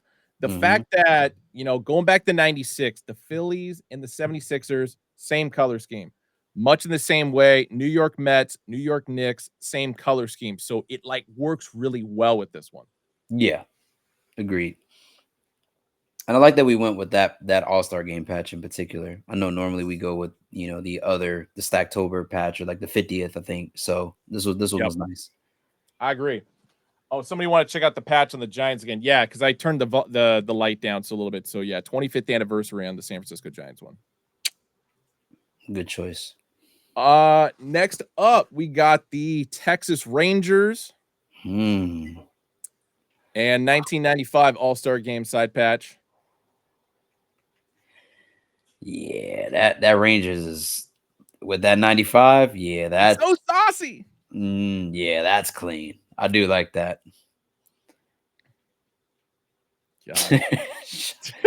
Austin in the comments. I love it. Man. I'm going to save this one for last because I got one. It's actually, in my opinion, the best one that I'm saving for last. But it's also interesting of the color scheme that we went with. So Los Angeles Dodgers up next, 40th anniversary at Dodger Stadium. And yep, that is metallic silver on the interior there. That I can now see why people are saying this one was for them is the best in the pack. Yeah. That Dodgers is like with the metallic in there. That's clean. It's very clean. And it's kind of got like that looks almost like a Georgetown blue type of going on in there too, which is interesting. I would have expected the Texas Rangers style blue on that, but that actually makes it pop though.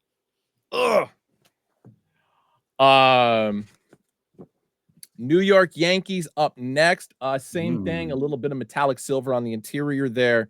1998 World Series side patch, so media guide version, as opposed to the odd field version for the 98. I'm interested to see why we didn't go. Well, no, because these are all like all-star. Well, we could. It's kind of weird. We didn't go 96 World Series on this one on account of the connection between. Yeah. But that's still very clean, though. I'm not mad at it. I'm not mad at the choices at all. I just was curious. I'm gonna swap out this one for this one. Boston Red Sox up next, which I'm not a big fan of the Red Sox, but I dig this hat and the fact that the 99 All-Star game, the patch itself is smaller, but then adding the drop shadow to it just balloons it back up to its normal size, which I find incredibly funny. Yeah, no, that I feel like everybody complains about that 99 being such a gaudy large patch, but it's like so much can be done with it. I'm seeing a lot of people do good work with that patch. Yeah. It's so good. This one I absolutely love, but obviously I'm not saving it for last. Seattle Mariners. Now, is that black or is that navy? It's navy blue. Okay. I was curious about that. I was like, let's see, do we do right on this? We did right. Yeah. And then 2023 All-Star game for the side patch. I like that. Yeah. It's got I mean, Griffey was obviously already in the league for a decade at this point, but it's got some like crazy Griffey vibes to it. Yeah, you wear those with a pair of freshwaters, you're great. You're golden. Yes. All right, I got two left. So the Mariners was not my number one. This one is definitely my number two. I dig the hell out of this one. I don't mind the 1979 World Series side patch for this one. It's kind of funny because like keeping with the 90s theme, I would have felt they would have gone with the oh god, which year was it? The 94 All-Star game side patch. Okay. But it's funny because the more I look at this one, the more it reminds me of like a Pittsburgh Penguins hat. Yeah, I feel like that. It's like some of these hats, because someone had also, I think it was High TTV, had talked about the Rangers. You could low-key wear that with a New York Rangers jersey just because of the colors. So I definitely see the low-key hockey connection from an outfit perspective. That's interesting. But as I say, it's not a bad thing. Like I dig the hell out of it. Not at all. And of course the number one, because I didn't show off the Houston Astros one, but it is the best one. Man. It's that burnt orange combination or burnt copper basically. And the 40 years for the side patch. Yeah, that's crazy. So the thing I was going to say in regard to this one is if, going with the 90s theme on this, the Astros didn't use this colorway until 2000. Right. So I was going to say, I'm not hating on it. I think it's better because the fact that it's unique, because otherwise it would have been navy blue and gold during like the mid to late 90s years. But I think with that, it's like, all right, well, you're looking too much like the Yankees, too much like the Mariners, etc. So to kind of like carve your own path with this one, I thought was a smart move. Yeah, I'm really struggling right now to come up with a top three for this because 90s was my era. I was born in 93. So like this to me is like a must have in my collection. Yeah. I feel like, man, what would my three be? I think right now I got Rangers at 1. Okay, give me 1 sec. I gotta bust that one back out. So Rangers at the 1 spot. I got Rangers at the 1 spot for me. San Francisco's my number 2. Ooh. And then my number 3. 3 is the Stros. 3 is Okay. going to be the Stros. I feel like I like, high TTV. It was really a toss up between the Cubs and the Rangers. I just feel like I like the Rangers, that side patch on the side. And then to your point, you could rock that with the New York Rangers jersey, low key. Yeah. And if someone talks about it, you can just tell them, mind your business, do what I want to do. So obviously my 1 and 2, but I'll go through my 3 and 4 real quick. So my number 3 is actually the Mets, and my number 4 is the Phillies. So yeah, I would have to say honorable mention for me would have to go to the Dodgers, just because of that side, that metallic silver on that front. Yep. And it's a different color. It's a different color than what we traditionally see from the Dodgers. Normally it's that lighter royal blue. So I like the fact that we went navy with that. I think it's a smart play there. Yeah, it's a top to bottom very solid pack. I feel like if you get any of these, you didn't lose. You went pretty well on that. Yeah. But if the possibility for expansion with other teams becomes available, holy shit. Yeah, if you guys do Atlanta, you already know. See, that's what I'm actually surprised. Of all the teams that were chosen, I'm surprised that wasn't in the pack. The Pirates make sense because Justin's a huge Pirates guy. So, Austin, you're such a hater. Yeah, I think what's up, Diego? I feel like Montreal would have also been an interesting one to do as well. If we did a Montreal one, I would buy the shit out of it. Yeah, I feel like that would have been a great one to do. Yeah. All right. So yeah, MLB Draft hats are dropping tomorrow, as in Thursday, 11 a.m. Pacific, 2 p.m. Eastern, hackclub.com, Hack Club app. But now we're gonna jump to Monday. I know I've been wearing this hat on recap and bench warmers and flip the script often, but I'm wearing it for a very specific reason today. I love this colorway. So the navy, the metallic gold, the metallic copper, the chrome colorway for the crown, the dark green, etc. So if you guys like it as well, you're in luck, because we decided to expand that colorway into the next color story collection. And that's an off-white, correct? It is an off-white. So off-white crown, navy blue upper visor, metallic copper, little bit of dark green around. First one up, of course, is the 50th anniversary of Dodger Stadium, and this is a flat stitch for the LA logo on the front, which I like. I do like the fact that we went flat stitch with this. I know sometimes raised stitch, people sometimes get a little bit iffy about that, but I think we did right going the flat stitch route with this one. Oh yeah. So yes, these are going to be dropping on Monday, 11 a.m. Pacific, 2 p.m. Eastern, hackclub.com, Hack Club app, plus stores will be getting these as well. All these are going to have a retro Kelly green undervisor, a black sweatband, and all these are going to be made in China. Bada boom. Yes, Kobe, not Kobe. This is the new color story. It is. And just in time.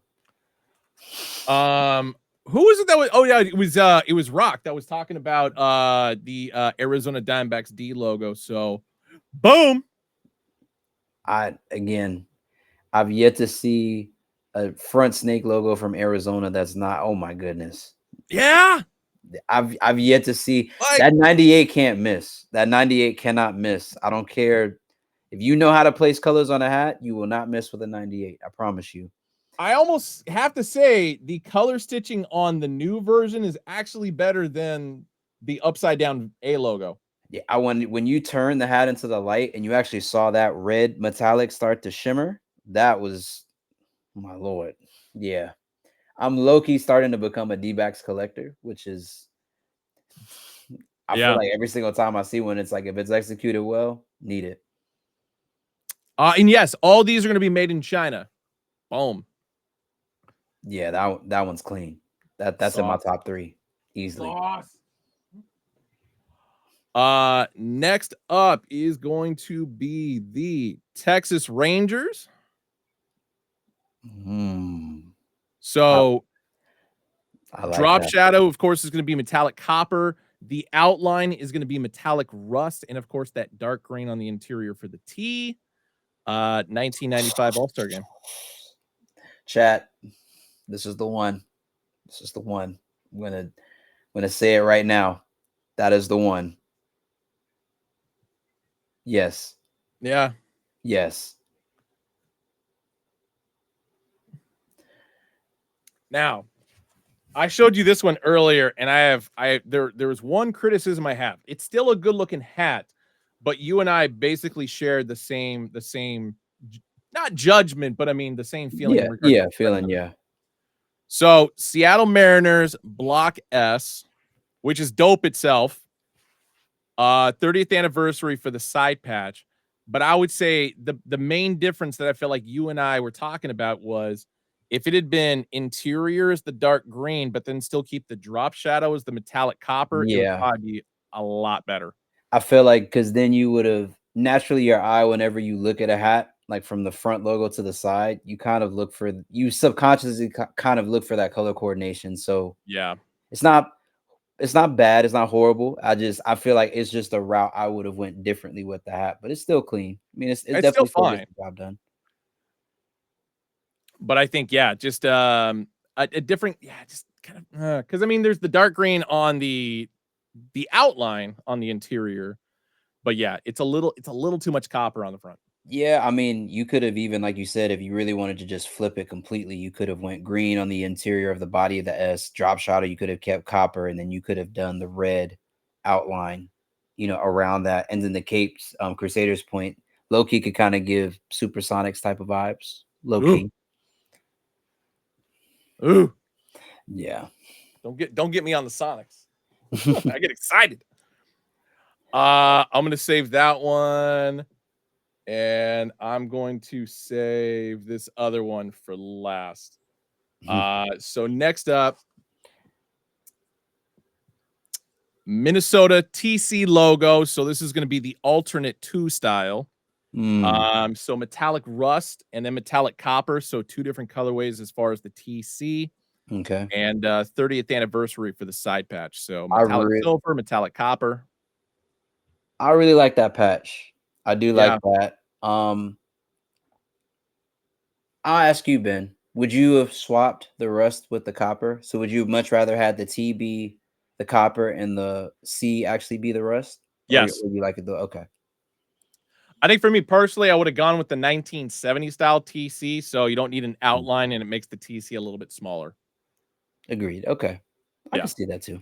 But I mean, otherwise, it's still fine. Yeah. That thing's definitely singing in the sunlight easily. Oh yeah. Where we going next? We're going Southern California Angels. Wow. Yeah. This one is going to be a flat stitch. And 1989 All-Star Game for the side patch. Okay. Yeah. Okay.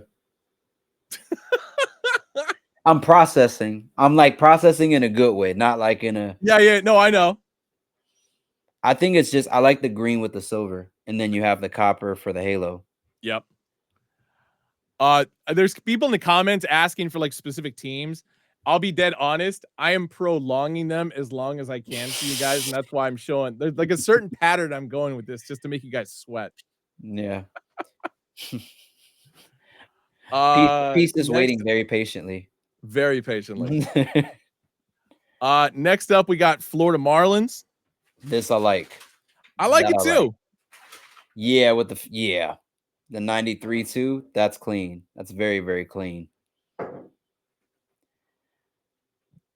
Yes. Yeah, I do like the silver for like kind of like the POW kind of graphic around that 93. And I do like the fact that we went rust on the F and then the fish is green with the fin being copper. I love the execution on that front logo. Very clean. Very good. Yeah. Marlins hats have slowly but surely been creeping up in these packs. I've always liked this logo. Always. Like ever since 93 when they first became a team, like I was just really drawn to it just because it's like for a team to just like kind of knock it out of the park on a logo for being a brand new team, it's like I thought they did a great job. And so like every rebrand with Miami they've done, it's just like, oh man, like it's good, but I like it doesn't top that OG logo. It doesn't. Yeah. And I agree with Space Hippie. It definitely looks like it's jumping. The side patch for that 93 looks like a marlin jumping out the water, which I do like as well. I'll bring it back up because the colorization on that one just like pops it out a lot better. Very clean. All right, going to New York. So we got the Yankees up first. There is a Mets. I'm showing it second. Flat stitch once again, and 1996 World Series. So Austin's number one choice, of course.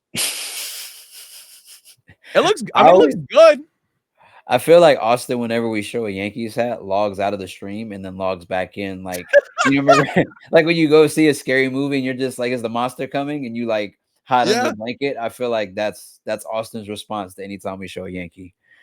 No, it's a great one. Like honestly, the metallic colorization that they did for the 96 batch is actually one of the best I've ever seen. Yeah, you know what, Peace?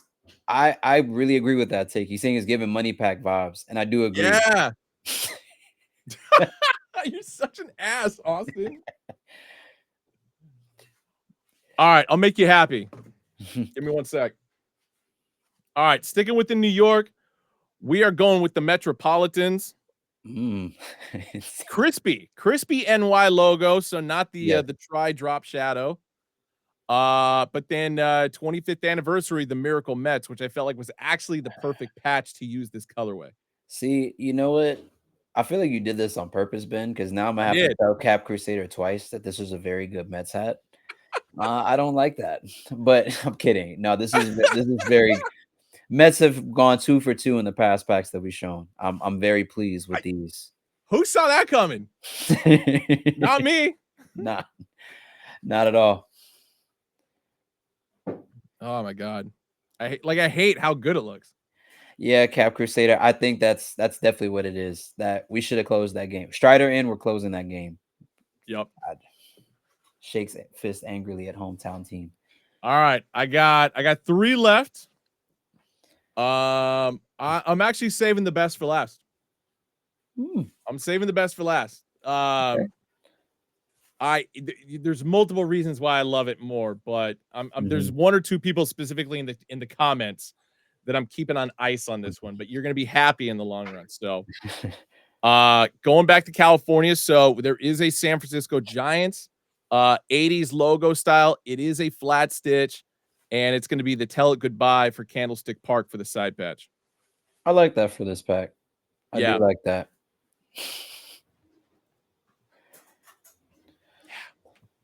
That's very clean. It works. Peace. I love chat. I love you guys, man. Oh, you guys are amazing. There, of course, is a Houston Astros. This is not the last one. Boom. So Open Star, also going to be a flat stitch. This one works for the colorway just because going back to what I was saying with like the metallic gold and navy blue, but just swapping it out to metallic copper, like it still falls within that same theme of like the mid 90s. And then 35 years of Houston baseball between the Colt 45s and the Astros. So it works. I typically don't like that side patch, but I like the execution here. I typically do not. I'm right there with you because it's an odd shape for a logo for a side patch, but the color it's not distracting, and that's why I feel like it works really well. Indeed, it is. Peace. Indeed, it is. That's I think the silver really is what saves it on that side patch for me. Yeah. Very well. And like I said, this is not the last one. I've got one more to show off. Sheesh. Here it is, the final. And in my opinion, it's the best one in the pack. San Diego Padres. Okay. 90s SD logo. Okay. I see why. Yep. I see why. And wow. the old school National League patch, which we have not used at all. I really like the fact that that's a new patch. I also like the fact that it's pretty much all. Is that like almost split? Like Is there copper on the bottom and then rust on the top, or is that all rust in the internals? It's like it's a copper outline around the whole thing, metallic rust on the interior, but then the usage of the navy blue and the dark green just like makes everything pop. Yeah, the years is the dark green, I think, really made that pop. I feel like if you would have flipped it with the green on the, it wouldn't have hit as well. No, Correct. That's an insane patch. No, I'm not mad at that take, Ben. I'm not mad at that take. But it's this, like this didn't even need to have a side patch. If it was just this, I would just still buy the shit out of it. Yeah, I feel like as a plain Jane, that's just is real eloquent. Doesn't need to do a whole lot of talking. That Padre, yeah, Daisy, that right there. Yeah. I think even just for the fact that we've never used that side patch, if you're a collector, I feel like that's another reason why that one should be top of your list. It's kind of wild that we haven't used this patch before. Like I was like really looking, like the more I looked at it, it's like, no, we haven't used this. Yeah, I feel like, and I really like what we've been doing with these color story packs. Like how we've been kind of inverting some colors. We've been doing different things. I like the fact that we've kept it going. I think that, top 3 for me is tough, man. Bring it on. What you got? No particular order, but I have to say it again. Mets have to be in there somewhere. I feel like that's a very clean hat. Love what they did with the patch. Yep. A1. San Diego is definitely going to be in there for me too. Oh yeah, that's got to put that in there. Definitely my number 1. And then for me, let me see no, not the Seattle. What was the one that you showed first? Oh, the very first one I showed? Yeah. Dodgers? That one's clean, but see, packs like this are always difficult for me to pick. I'm gonna surprise people. I'm gonna say Strohs. I do like the Strohs. I like Strohs in there as well. I think it takes a lot for me to like that 35th, and I really, really like it. I mean, it's like for me, it was kind of like Florida was in the running there too, but I just kind of I dig that one a little bit more. I respect that. I see, Mobes. I would agree with you, but like me and Ben were saying, I think it's just too much copper on that Drop Shadow S. For me. It's not a bad hat. I just feel like it's too much copper. I feel like we needed a little bit more color diversity in there. This one actually is my number 3 for the Florida Marlins, and then I've got the Mets at 2 and the Padres at 1. Yeah, the Florida is going to be on the outside looking in. That would be an honorable mention for me. It's on the bubble. It's on the bubble, exactly. So yeah, Monday, 11 a.m. Pacific, 2 p.m. Eastern, hackclub.com, Hack Club app, as well as in store. So busy day on Monday. Very busy day. And then Tuesday, like there's gonna be other variety packs like dropping. Like we have some on Friday, we have some on Saturday. We might actually have a few on Sunday, but the ones that stuck out to me the most are the ones that are dropping on Tuesday. So I had them send me 4 of them. Where do I begin? Where do I begin? I'm gonna start with the Colorado Rockies because I feel like it's been a while since we've used a mountain logo.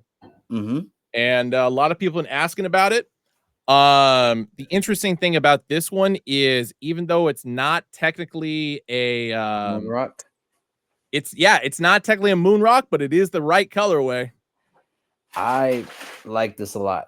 Yes, I do like this a lot. That's a very good crown. A very good crown. A lost moon. I mean, some may argue it is a lost moon rock. Yeah, you could say that. All the makings of it: black sweatband, gray underbill. This one is made in China, but yeah, it's the exact same purple. It's the exact same infrared, etc. But it's a standalone. So on top of just a regular variety pack hat. So extremely clean. I like it. I do like it. Yes. All right, where do I go next? I am gonna go with this Yankees hat. I think somebody did a collab on designing this one, but I forgot their name. Is it great? That's Small Feet, Big Heat. Thank you. Yep. Again, shouts out to the homie Small Feet, Big Heat, man. This is very clean. It's giving me watermelon vibes, low key. It is. Like I like the addition of the infrared as well as the metallics. Actually, if there's anything this reminds me of, it's the Oakland A's pinky that only dropped at NoHo. Yes. I do like at first I was thinking a pinky would have been like I would have went pinky on the UV, but then when I saw the rest of the hat, I was like, no, gray was the right choice. Yeah, I agree with that. Yeah, elk that exactly. I can see elements of green eggs and ham in that as well. If they went pink UV, then definitely. Yep. But this is very, very good. No, this is a really good one. That's why I had to bring it in, because it's just like all I saw was like the style name, and I'm like, that sounds intriguing. I think people are gonna dig that. Even Benson's digging it. Started licking my hand as soon as it came on the screen. All right, here's number 3. Whoo, that's a Mo's hat. Shouts out to Fine Mo. Yep. Good poker chip. That patch is insane. Yes. That patch is insane. Like, I don't know how she did that, or like what, like how, like I really would love to ask her like what was her thought process on like doing because that's off-white with a white front script, right? Yeah. Now is that glow white or is that just regular flat white? This is just regular flat white. Man. To which case I got to turn my light down a little bit more again. Yeah. There we go. No, that's extremely clean. I think this is one of those summertime hats. It's a black guts. It is a black guts and a gray undie. Yep, that's Mo's hat. Exactly, chat. Mo's hat. Define Mo on IG. Shouts out to Define Mo. That's a beautiful looking crown. I've always loved the poker chip. I mean, AB did it with the Baby Boy Brooklyn. I mean, we've seen it implemented a whole bunch of ways, but it's just insane. That looks tough. I might have to buy it because I'm such a notorious gambler. that one's coming home. I need that. God, it's pretty. Yeah, very pretty. Very pretty crown. All right, number 4. This is the last one I got. So yeah, all these are dropping on Tuesday. I'll let you guys know the time here in one sec. The Great Mall store is going to be dropping this hat as well. But for obviously personal reasons, I saved this one for last. But is the upside down Oakland A's logo with the Ricky Henderson Ricky Field patch on the side. So a black and dark green, so forest green two-tone. Flat stitch baddie, of course, on the back. Black guts, gray under visor, and made in China. I do like that. I feel like the patch is ginormous, but I like that. I actually kind of like that with this crown. I do like that. It's Sub Diego. I'm actually kind of depressed as hell. I mean, but not for the reason that you probably are thinking. So it's like, damn, the time for like badass Oakland A's hats is actually like coming to an end, and I actually like this one a lot. Shit. Yeah, I do like that. I feel like the play on the colors and everything. That's solid. Yeah. All right, I'll give you guys the time on this one so you guys get a leg up. I knew I forgot to write something down. April? So these variety pack hats are dropping at, oh shit, sorry, wrong date. There's another variety pack dropping on Wednesday, and I accidentally clicked. Yeah.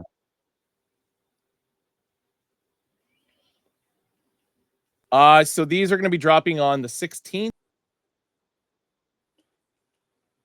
Sheesh. 8 a.m. You guys get Pacific, an extra hour to sleep on these. What's that? So that'll be 8 a.m. Pacific? 8 a.m. Pacific time, yes. So that'll be the variety pack. So these 4 that I showed you, plus I think there's like 3 other ones in the mix there. So, but yes, sell the goddamn. So yeah.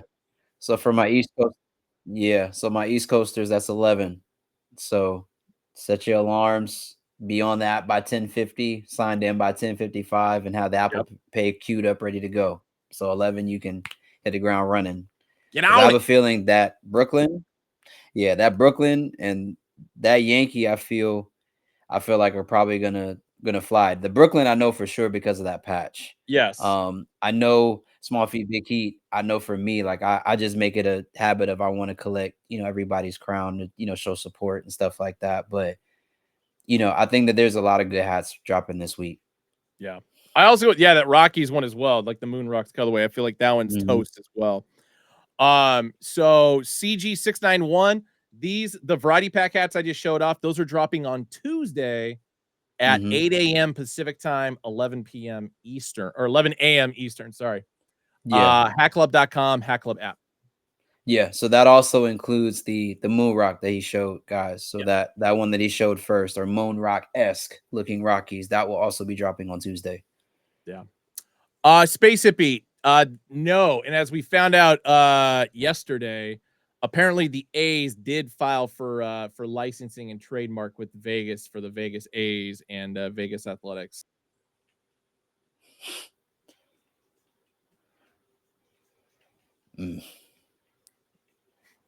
So it sucks. But you know what doesn't suck? College basketball. We got 5 minutes. Let's talk about national championships and how the ladies hoop basketball, South Carolina versus Iowa, not only was a better game, but they actually drew 24 million more viewers than the men's UConn versus Purdue game. I think it's just the sign of the times that, like, because I think that initially people didn't watch women's basketball because they're like, oh, it's too fundamental, it's not athletic. Yeah.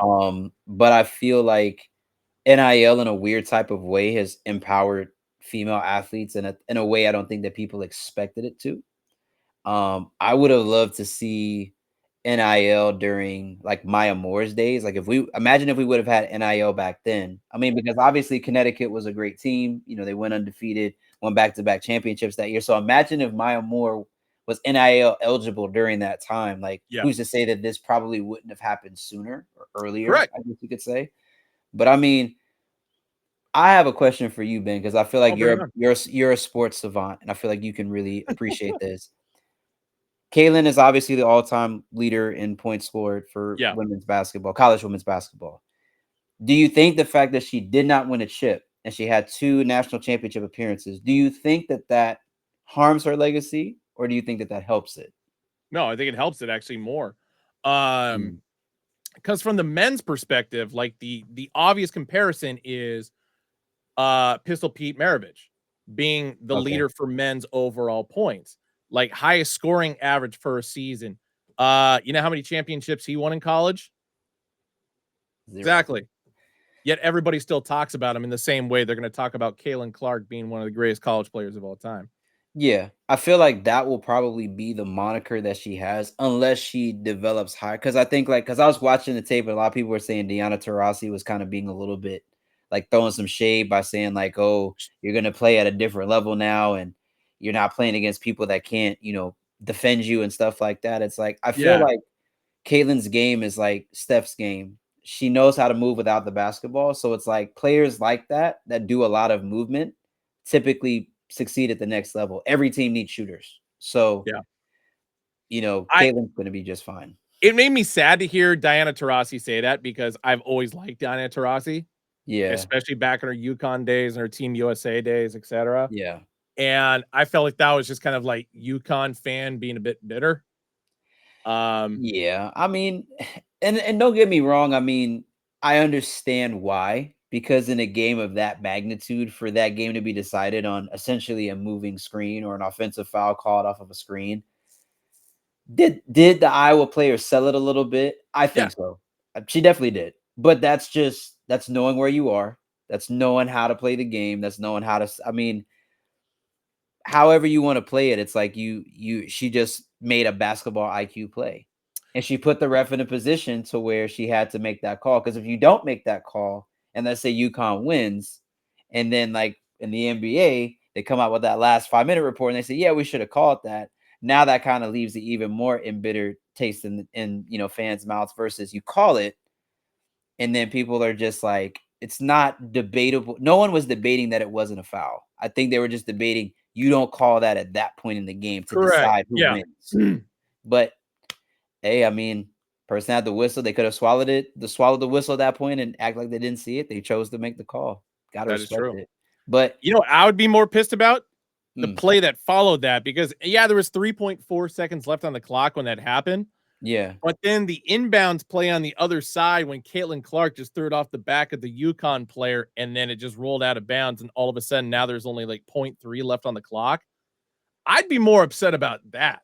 Yeah, I mean, I feel like that was, in a weird type of way, that was kind of, again, another basketball IQ play. It's like, I don't want to give you time, because if they would have taken possession of the ball, timeout, you Correct. drop an inside, you drop an inbounds play, you can take it out from either, like basically right by the scorer's table. Yeah. And you don't put Paige Buchers in that position where she's been basically torching y'all for most of the night. So again, you could call it like trying to get out while you're ahead, but I mean, that's that's what you do. I feel like in a way that was a weird way of Iowa showing respect to UConn. Like, we don't want to give you that chance to win. But I agree.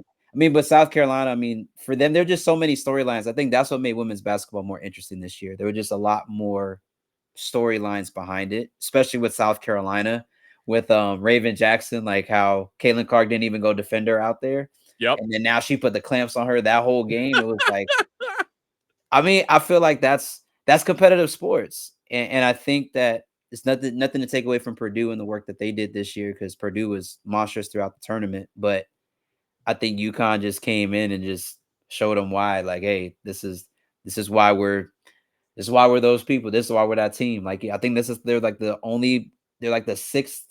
the only team to go 6-0 in all national champ. Like, so every time they've been in the national championship, they've won it. Yeah, 6-0.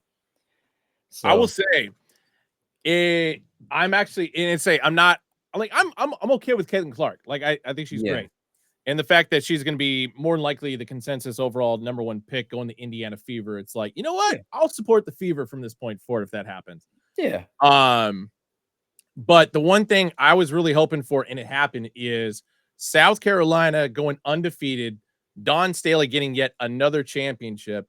Mm-hmm. And I felt like this was the most important championship that she's gotten, because the fact that her entire starting five from last season graduated, went to the WNBA. And so to do it with, like, a couple returning players and mostly fresh squad players, going undefeated,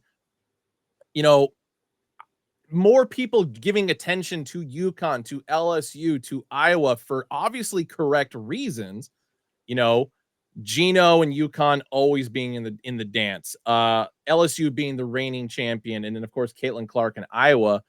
So the fact that Dawn just kind of like took that team, and it's like, no, we're gonna get ours. Yeah, and I think it really solidified her as being like hands down, like jumping her in like top 5, if not top 3. Greatest women's coach of all time. I feel like that. I mean, I think she's definitely, I mean, you got Pat Summitt, you got Gino in there as well. I mean, Dawn is making a case and making a claim for that. But I mean, all in all, man, I was really proud of South Carolina, because I feel like it was a slow grind for them. I think even that game where they played, I think LSU for the SEC championship, there was still that kind of air of, well, it's going to be that LSU Iowa rematch again this year, for the chip. Unfortunately, the brackets just didn't fall to where that could happen, but we got it in the Elite 8 instead of, getting it, like later on in the tournament. But I think South Carolina is going to be a problem for a while. I think South Carolina is definitely going to be a problem for a while. As long as they can keep Dawn there and obviously continue to develop talent. I mean, I think it would be real easy for all of those, like that starting 5, to jump in the WNBA. I'd be interested to see if they all came back to see, can we repeat? Can we do it again? Yes. Kind of shades of that UConn team, that we were talking about before, to see if they could do that. I feel like they do that, ups the draft stock for sure. Also going to give a shout out to Tara Vanderveer, because Stanford's coach, and another one of the, like, this is where the top 5 women's coaches gets kind of weird. Yeah. Because it's definitely Summitt, Gino, Staley, Vanderveer, and who am I missing? I guess you could put LSU's coach in there, because she won the first championship in program history. So I mean, I feel like an argument. And then she won it at Baylor as well. No, I'm missing somebody. Damn it. Vanderveer, Gino, Staley, Pat Summit. Ah, shit. Trying to think who that would be. Maybe it is Mulkey. As much as I hate to say it.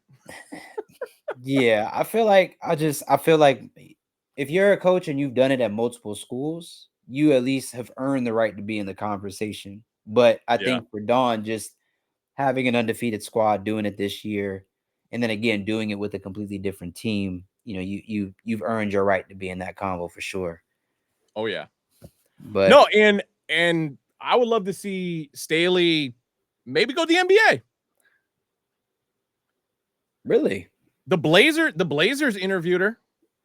I mean, actually, they interviewed her and Becky Hammond. So, and is Becky still with the Spurs?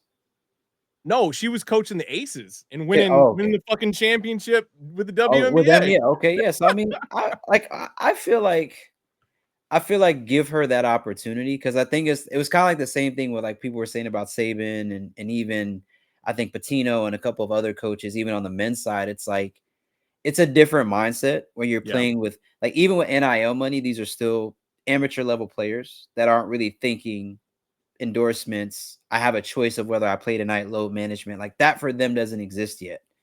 I think when you talk about college players, it's just, I mean, when you talk about NBA or WNBA players, it's like their mentality is different, how they approach the game is different.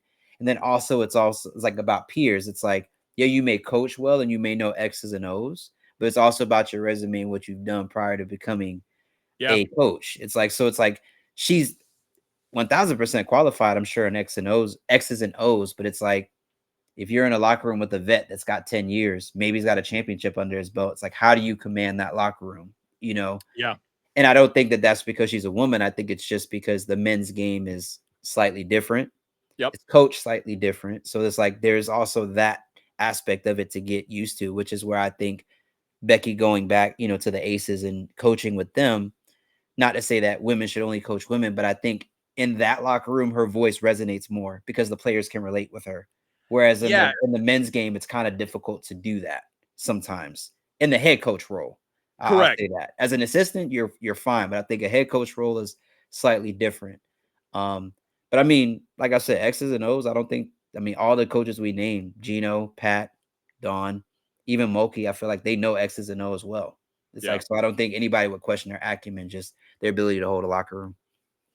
And Hammond, especially because of the fact that she was, under Pop for so many years. And, I think the timing of Hammond, getting interviewed by the Blazers because, Lillard was still there and obviously the leader of the team. And it's not to say that Lillard wouldn't take it serious, but it's just like, because I was like, honestly, like looking back on it, it's like, oh my God, I wish they went with Becky Hammond and not Chauncey Billups. Yeah. I mean, Chauncey Billups drives me absolutely insane as a like the Blazers are my mistress and the Pacers are obviously my wife when it comes to teams I root for. Yeah. But the Blazers are pissing me off. And so it's like, you know what? Now's the time. Bring in Don Staley. And it's a very young team. BT Kevin R making a good point. Maybe she goes to Charlotte because they're going to need a new coach next season. She played for the Sting, so she's got the connection there.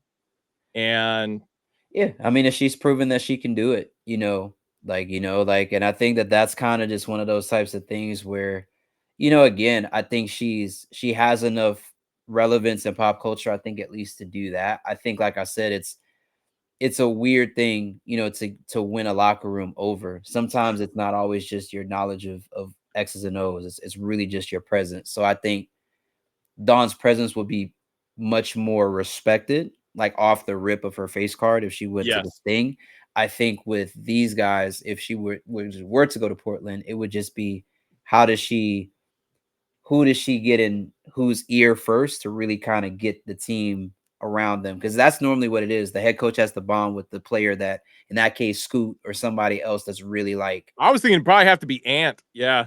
Yeah. It's like, so you have to find that guy and stick and then be able to get them to buy in. Because then when they buy in, the rest of the team buys in. So it's like the snake moves is the head. So you gotta make sure that you get the top player bought in. I think even like with the Lakers, sometimes you see that where vets kind of just the absolute abuse they give to Darvin Ham. yeah, On it's the just like, sideline. and it's sometimes isn't. I don't think it's intentional. It's just sometimes when you're a player and you know sets and you know movements and certain types of schemes, and you kind of see like, why are we going that call? No, we're going to audible that. So I think some people overdo it because I think that narrative on LeBron is he likes to embarrass and upstage coaches, but I think it's truly just his mind is moving. He's thinking like a competitor. It's like, yo, I got to do whatever I got to do. It's like you may have called that play. It's like the David Blatt play. It was like when he shot the game winner in Chicago. It was like in my mind, it was I get the chain of command, but it's like in that situation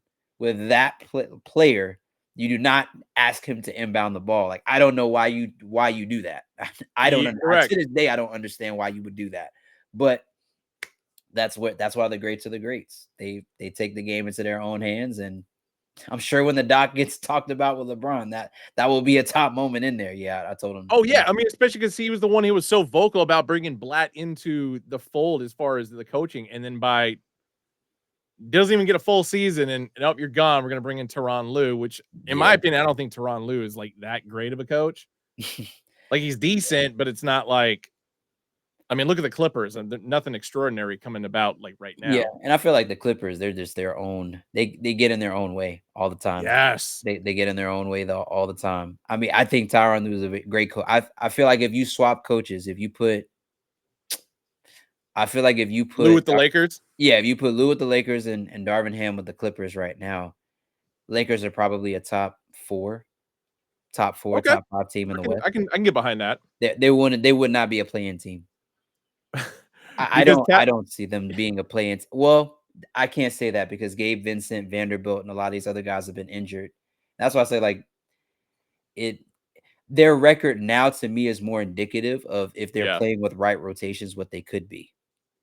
But it's like, and even like I mean, even Doc Rivers right now with the Bucks, the guy that they fired and put Doc Rivers in place of is like the Bucks are actually doing worse now. Yes. They're doing worse. I mean, hopefully Giannis recovers from that calf strain. But I mean, I've never seen like you have all generational talents on that team. You got Dame and you got Giannis. No reason they shouldn't be a top 3, top 4 team in the East right now, comfortably. Yeah. Oh, and Chris Middleton, who not too shabby himself.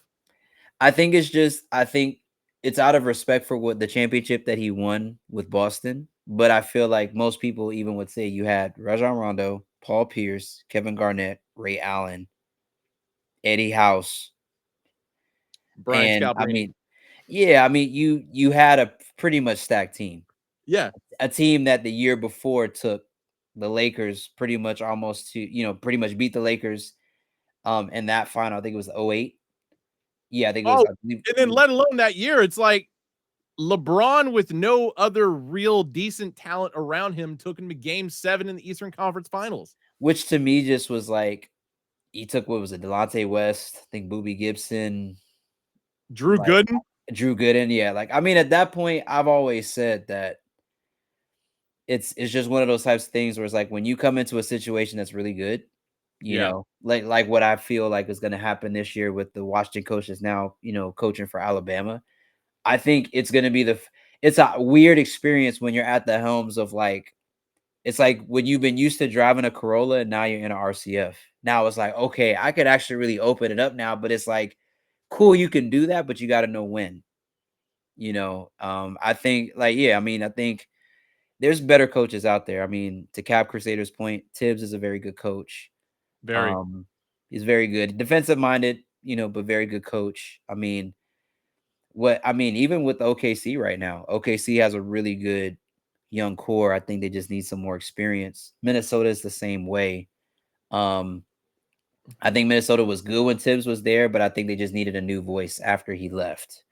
But I kind of agree with that. Yeah, but I mean, it's personnel. It's a combination of personnel, coaching, play style, all of that type of stuff.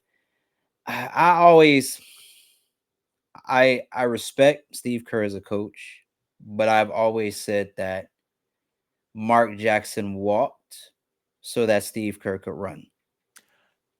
I've always said that. I felt that he developed Clay and Steph, that backcourt, to a point to where then when you have drafting and then you draft the right players, now the Warriors become what they become. But it's a weird thing to say because it's like you can't say, well, if Mark Jackson was the coach, would the Warriors have won and everything happened the way that would have happened? Yeah, exactly. I can't really say that, but I will say that that backcourt of Steph and Clay was developed during his time because I think the Warriors have pushed some team in the Western Conference, like I think it was the second round, I think it was, or like one of those years where Steph and Clay were in the backcourt. I think they pushed them either to like a game 6 or I think a game 7. But it's like you could see during even that time, it's like, okay, they got a backcourt that could really shoot. And I think it's Steph at the time, his health was kind of dicey. Like he was dealing with the ankle issues and stuff like that and really trying to get back to himself. So I don't know. I feel like I said, I said what I said. I feel like Mark Jackson walked so Steve Kerr could run. And the one thing I'll say about Kerr is, he's a smart dude. And his cast of assistant coaches has also been great. Yeah. Like Luke Walton is in a weird spot with me on this one, just because the fact that couldn't get it done with the Lakers and definitely couldn't get it done with the Kings. But as an assistant, and then even like during the time, like early when the 73-9 team, like, because Walton was the one leading for like the majority of that. Yeah. And that's where like Walton started getting looked at as a real candidate for head coach and why he got the opportunities that he did. But then I, look at Mike Brown and the situation he's been in with Sacramento and how, pivotal he was for Kerr's staff during his years there. And so I don't know. I will say the most recent championship that the Warriors got, I felt like was actually more important than the one that they got in Kerr's first year. I think so, because you got to see Kerr coach. Like you actually got to see him develop talent. I mean, and then obviously you have an all-time great in Steph, but it's like how he used Wiggins, like how Wiggins developed over that playoff run to where now that was like a legitimate guy that you could look to get you points in crunch time. Like he welcomed the contact. He looked like the Wiggins that we expected to see in Minnesota, like develop at some point. But I still felt like, I mean, I feel like it forced him to really show that he could coach. And again, I won't sit here and say Steve Kerr is not a good coach. He's a great coach. No, he's a great coach. It's like, but I think it's just when I think of like Mike Brown, even when you look at that Lakers squad that won the championship back in 2020, you had, Frank Vogel, obviously is the defensive minded. You got Jason Kidd that's on that bench. That's why I said it's like when you have a good coaching staff, a really good coaching staff, it's like all of the pieces kind of complement each other. So, and I think those Warriors teams had that. I think that Lakers team had that. I mean, you look at really any team that's won the championship, they have that. I gotta point out Big Show 215's comment of just like Bob Myers is the reason for the success. I actually wholeheartedly agree with that. GM of the year for a reason. I mean, I feel like just from midseason acquisitions to knowing who to draft to using your scouting to the best of your ability. I mean, great. Like I said, I feel like when your team is making moves like that and you're putting them in contention every year. I mean, when you think about it, in the last 6 to 7 years, the Warriors have been a part of most postseason runs since the advent of even the play-in. Yeah, they've been in the conversation somewhere. Yeah, Jerry West. Okay, yeah. Sean, a good point. Yeah, Jerry West was there, and then Lacob and Art. Was it not? GM is not Scott Perry. GM of the year has to be him. Oh, Scott Perry's the GM now because Bob Myers retired or stepped down at the end of last season. Yeah, Myers definitely was to me pivotal. Well, yeah, Jerry and Bob Myers were definitely pivotal. Yeah, can't forget him. I mean, I feel like I said, I mean, I remember the Warriors back when they were the We Believe, that team when you had Barron and he dunked on, like Kalenko back for the Jazz, and like you had Monte Ellis and you had you had Matt Barnes on that squad. You had like I know those Warriors teams, even though they weren't like winning like these teams were, they were still like they were like that sleeper team. Like they were like that team that you didn't want to face as like a really first round. That was such a fun squad. Yeah, that was like, I mean, Like, I feel like I don't realize how many players respected Baron Davis as much as they did until I think he did like a podcast interview and people were like, yo, that's my vet. Like, that's BD. Like, you gotta be cool with him and stuff like that. But I mean, I feel like I knew him from watching him in the New Orleans Hornets days. And then when he was out there, I felt like still one of the most like athletic point guards I think our game has seen in a good minute. Yeah. Jason Richardson, yeah, got to talk about that too. Big Show, you asked if we dropping a Phillies hat tomorrow, baby. We got the MLB Draft hat. Boom. Actually, bringing up Baron Davis, I meant to talk about this on Benchwarmer, so I'm going to save this one probably for Monday. Because I will actually be back from Houston to do the show. There was an account that posted like if there was a starting five for all-time UCLA greats. The team was made up of Lou Alcindor for obvious reasons. Right. Reggie Miller for obvious reasons. Yep. Jason Capono. Yeah. Four was Ed O'Bannon.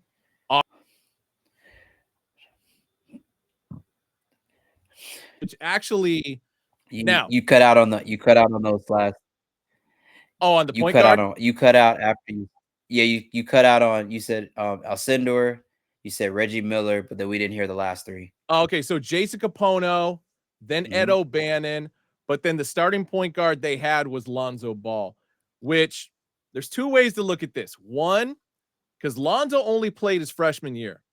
Yeah. Now, Lonzo Ball also holds like a lot of decent records for being a freshman point guard, which I totally respect. But then when you have guys like Jordan Farmar, Tyus Edney, somebody had brought up Baron Davis, and then I went back and looked at Baron Davis's numbers, and it's like, you know what? He was good at UCLA, but he was not great. Yeah, I felt like Farmar probably deserves that spot. I said the same thing. Actually, Pooh Richardson, I would throw in that list as well. I would have felt like, I mean, and then even with like Kevin Love was also just a monster at UCLA. I feel like that's why people like when he was with Timberwolves, Kevin Love was a different animal. Like, like it's like, but I feel like I'm not mad at people, using, having Capono in there, but I feel like I would swap Capono out with Kevin Love for me. It's like, and I think it's fair. And I would put Farmar in as my point guard just because. Because I mean, you got Pac-10 Player of the Year Jordan Farmar on top of which too.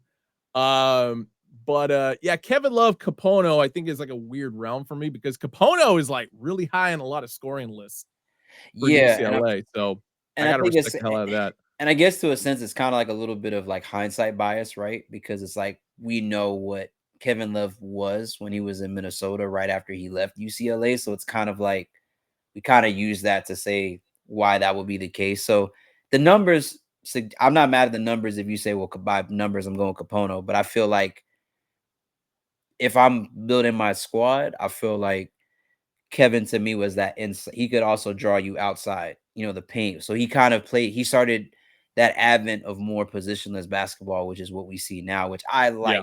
I like that because then when you don't have a big man clogging the paint, you can do a lot more actions. You can do a lot more diving towards the basket. There's a lot more from a scheme perspective that you can do. Where do I think Melo ranks for college guys? I mean, Melo's got to be up there, man. I understand. Because Melo, as far as if you're doing it, like, is probably one of the greatest one and dones ever in NCAA history. Yeah, Kareem, I forgot that too. You had Kareem at UCLA too. So that was the Lou Alcindor. Okay. Which is also hilarious considering it's like you could throw Bill Walton in that mix too. If it was Alcindor and Walton as your, that's your post. Like, good luck. Yeah, I mean, traditionally, if you got those two, you're not scoring interior. That's just not happening. And that's exactly how they won like 9 straight championships. I think it was 7 actually. Yeah, because it went Alcindor into Walton and then just boom. Yeah, I know we're like at the 2:20 mark, but I have to ask you this, Ben, we'll say this before we cut stream. Bronny, declaring for the draft. Blows my.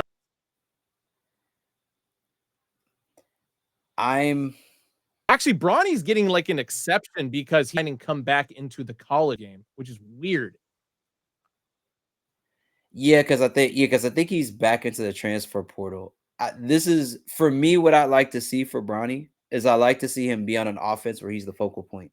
Like I think with USC, I think they were kind of being a little bit measured with him because of what happened during training. But I like to see him on a squad where like you could actually really like be a legitimate contributor, not just. I mean, he did well with the highlights and scores I saw. I mean, he's athletic. No one I think would take that away from him or say that he's not a good player. I mean, if you say that, you just didn't watch high school and then watch what type of player he was. But I will say that I like to see him on a team where he's more of like a feature of an offense. Here's where I'm gonna throw my 2 cents in on this one, and it's gonna sound biased as hell, but it's actually not. So his college came down to 2 schools, Oregon and USC, and he decided on USC. Yeah. So USC's coach is now coaching SMU.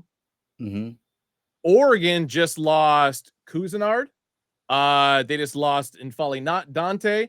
They just lost Oquenda today to the transfer portal. So I say if I'm Bronny, it's like, okay, hit the portal, go to Oregon, because you'll be the focal point for everything there. Yeah. Boost your draft stock, and then you're good to go for the draft this next year. I feel like that's, like I said, I feel like if he's staying in, I mean, even then, I mean, there's the Nike tie-ins there as well. If you don't even, that's just not understood. But yeah, I like that. I like that move for him. Yeah. I know people were talking. I feel like with his skill set, and especially as a defender, as Big Show is talking about, yeah, like I see him being like the next Chris Duarte if he were to go to Oregon.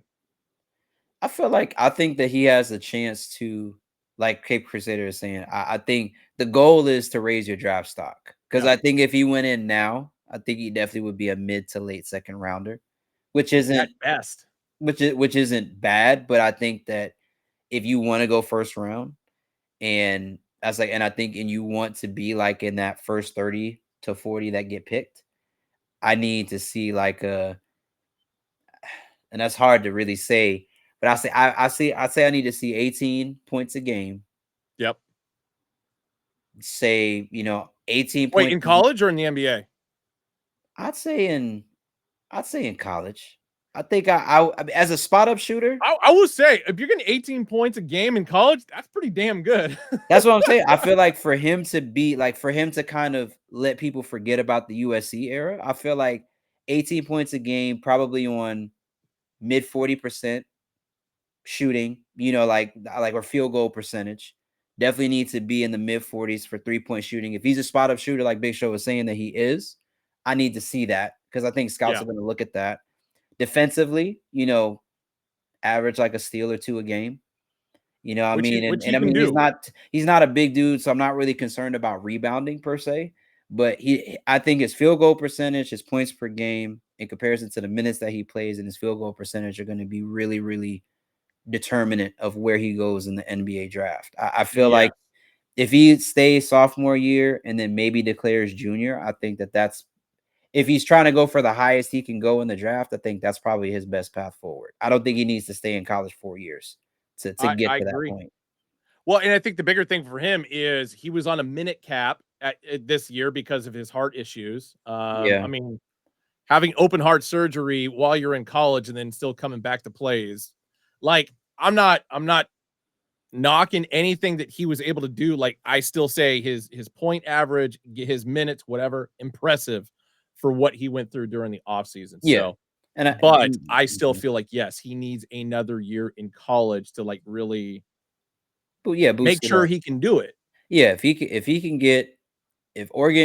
say he goes to Oregon, if Oregon can get a tournament bid and he can at least get like round of 32, maybe Sweet 16, if they're really on a run, then I think you get more eyes and that attention and things that he's looking at. And again, it's not like you're a guy coming off the bench. True. So yeah, that's why I said I have to watch his game in college because again, college is a little bit of a faster paced game than high school. And then also the players that you're playing against are a little bit higher IQ as well. So we'll see. Yeah. Darren Collison. Oh, man. UCLA legend, baby. Good call out, Big Show. Yeah. But yeah, man. I mean, Big Show, I hope so, because the fact that Oquendo hit the portal today, it's like, this is not great. But with Oregon moving to the Big Ten, then it's just like they definitely need some players. Yeah, and I think that would be a unique opportunity for him to really, like you said, step into that role of, like I said, being like a spot up shooter, 3-and-D type of guy. Yeah. And establish that identity early. And then if you're able to show more, then you're able to show more. But I think IQ wise, he's a good player. I mean, based off of his high school highlights, I think he definitely has the athleticism to be a good defender. I think the main thing is he just needs more opportunities to showcase his skill set. Agreed.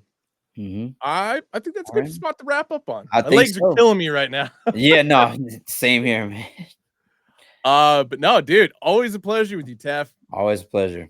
Appreciate you guys, man. Appreciate y'all, chat, for hanging out with us. 2.5 hours of just talking sports and hats. Oh my God, I love it. Yeah, big shout out to Dave. Big shout out to Rock for jumping on with us. I know they're long gone, but it's just like got to give out the kudos again there. And looking forward to doing this again next week. So getting the full slate, bench warmers, flip the script, recap next Wednesday, and then because I gotta pack my bag and get my ass to Houston tomorrow. Houston bound Ben. Yay! Yay! Tef, have a great night. Everybody else in the chat, have a great night as well. Be good humans. We will see you next week. See you guys next week. Peace.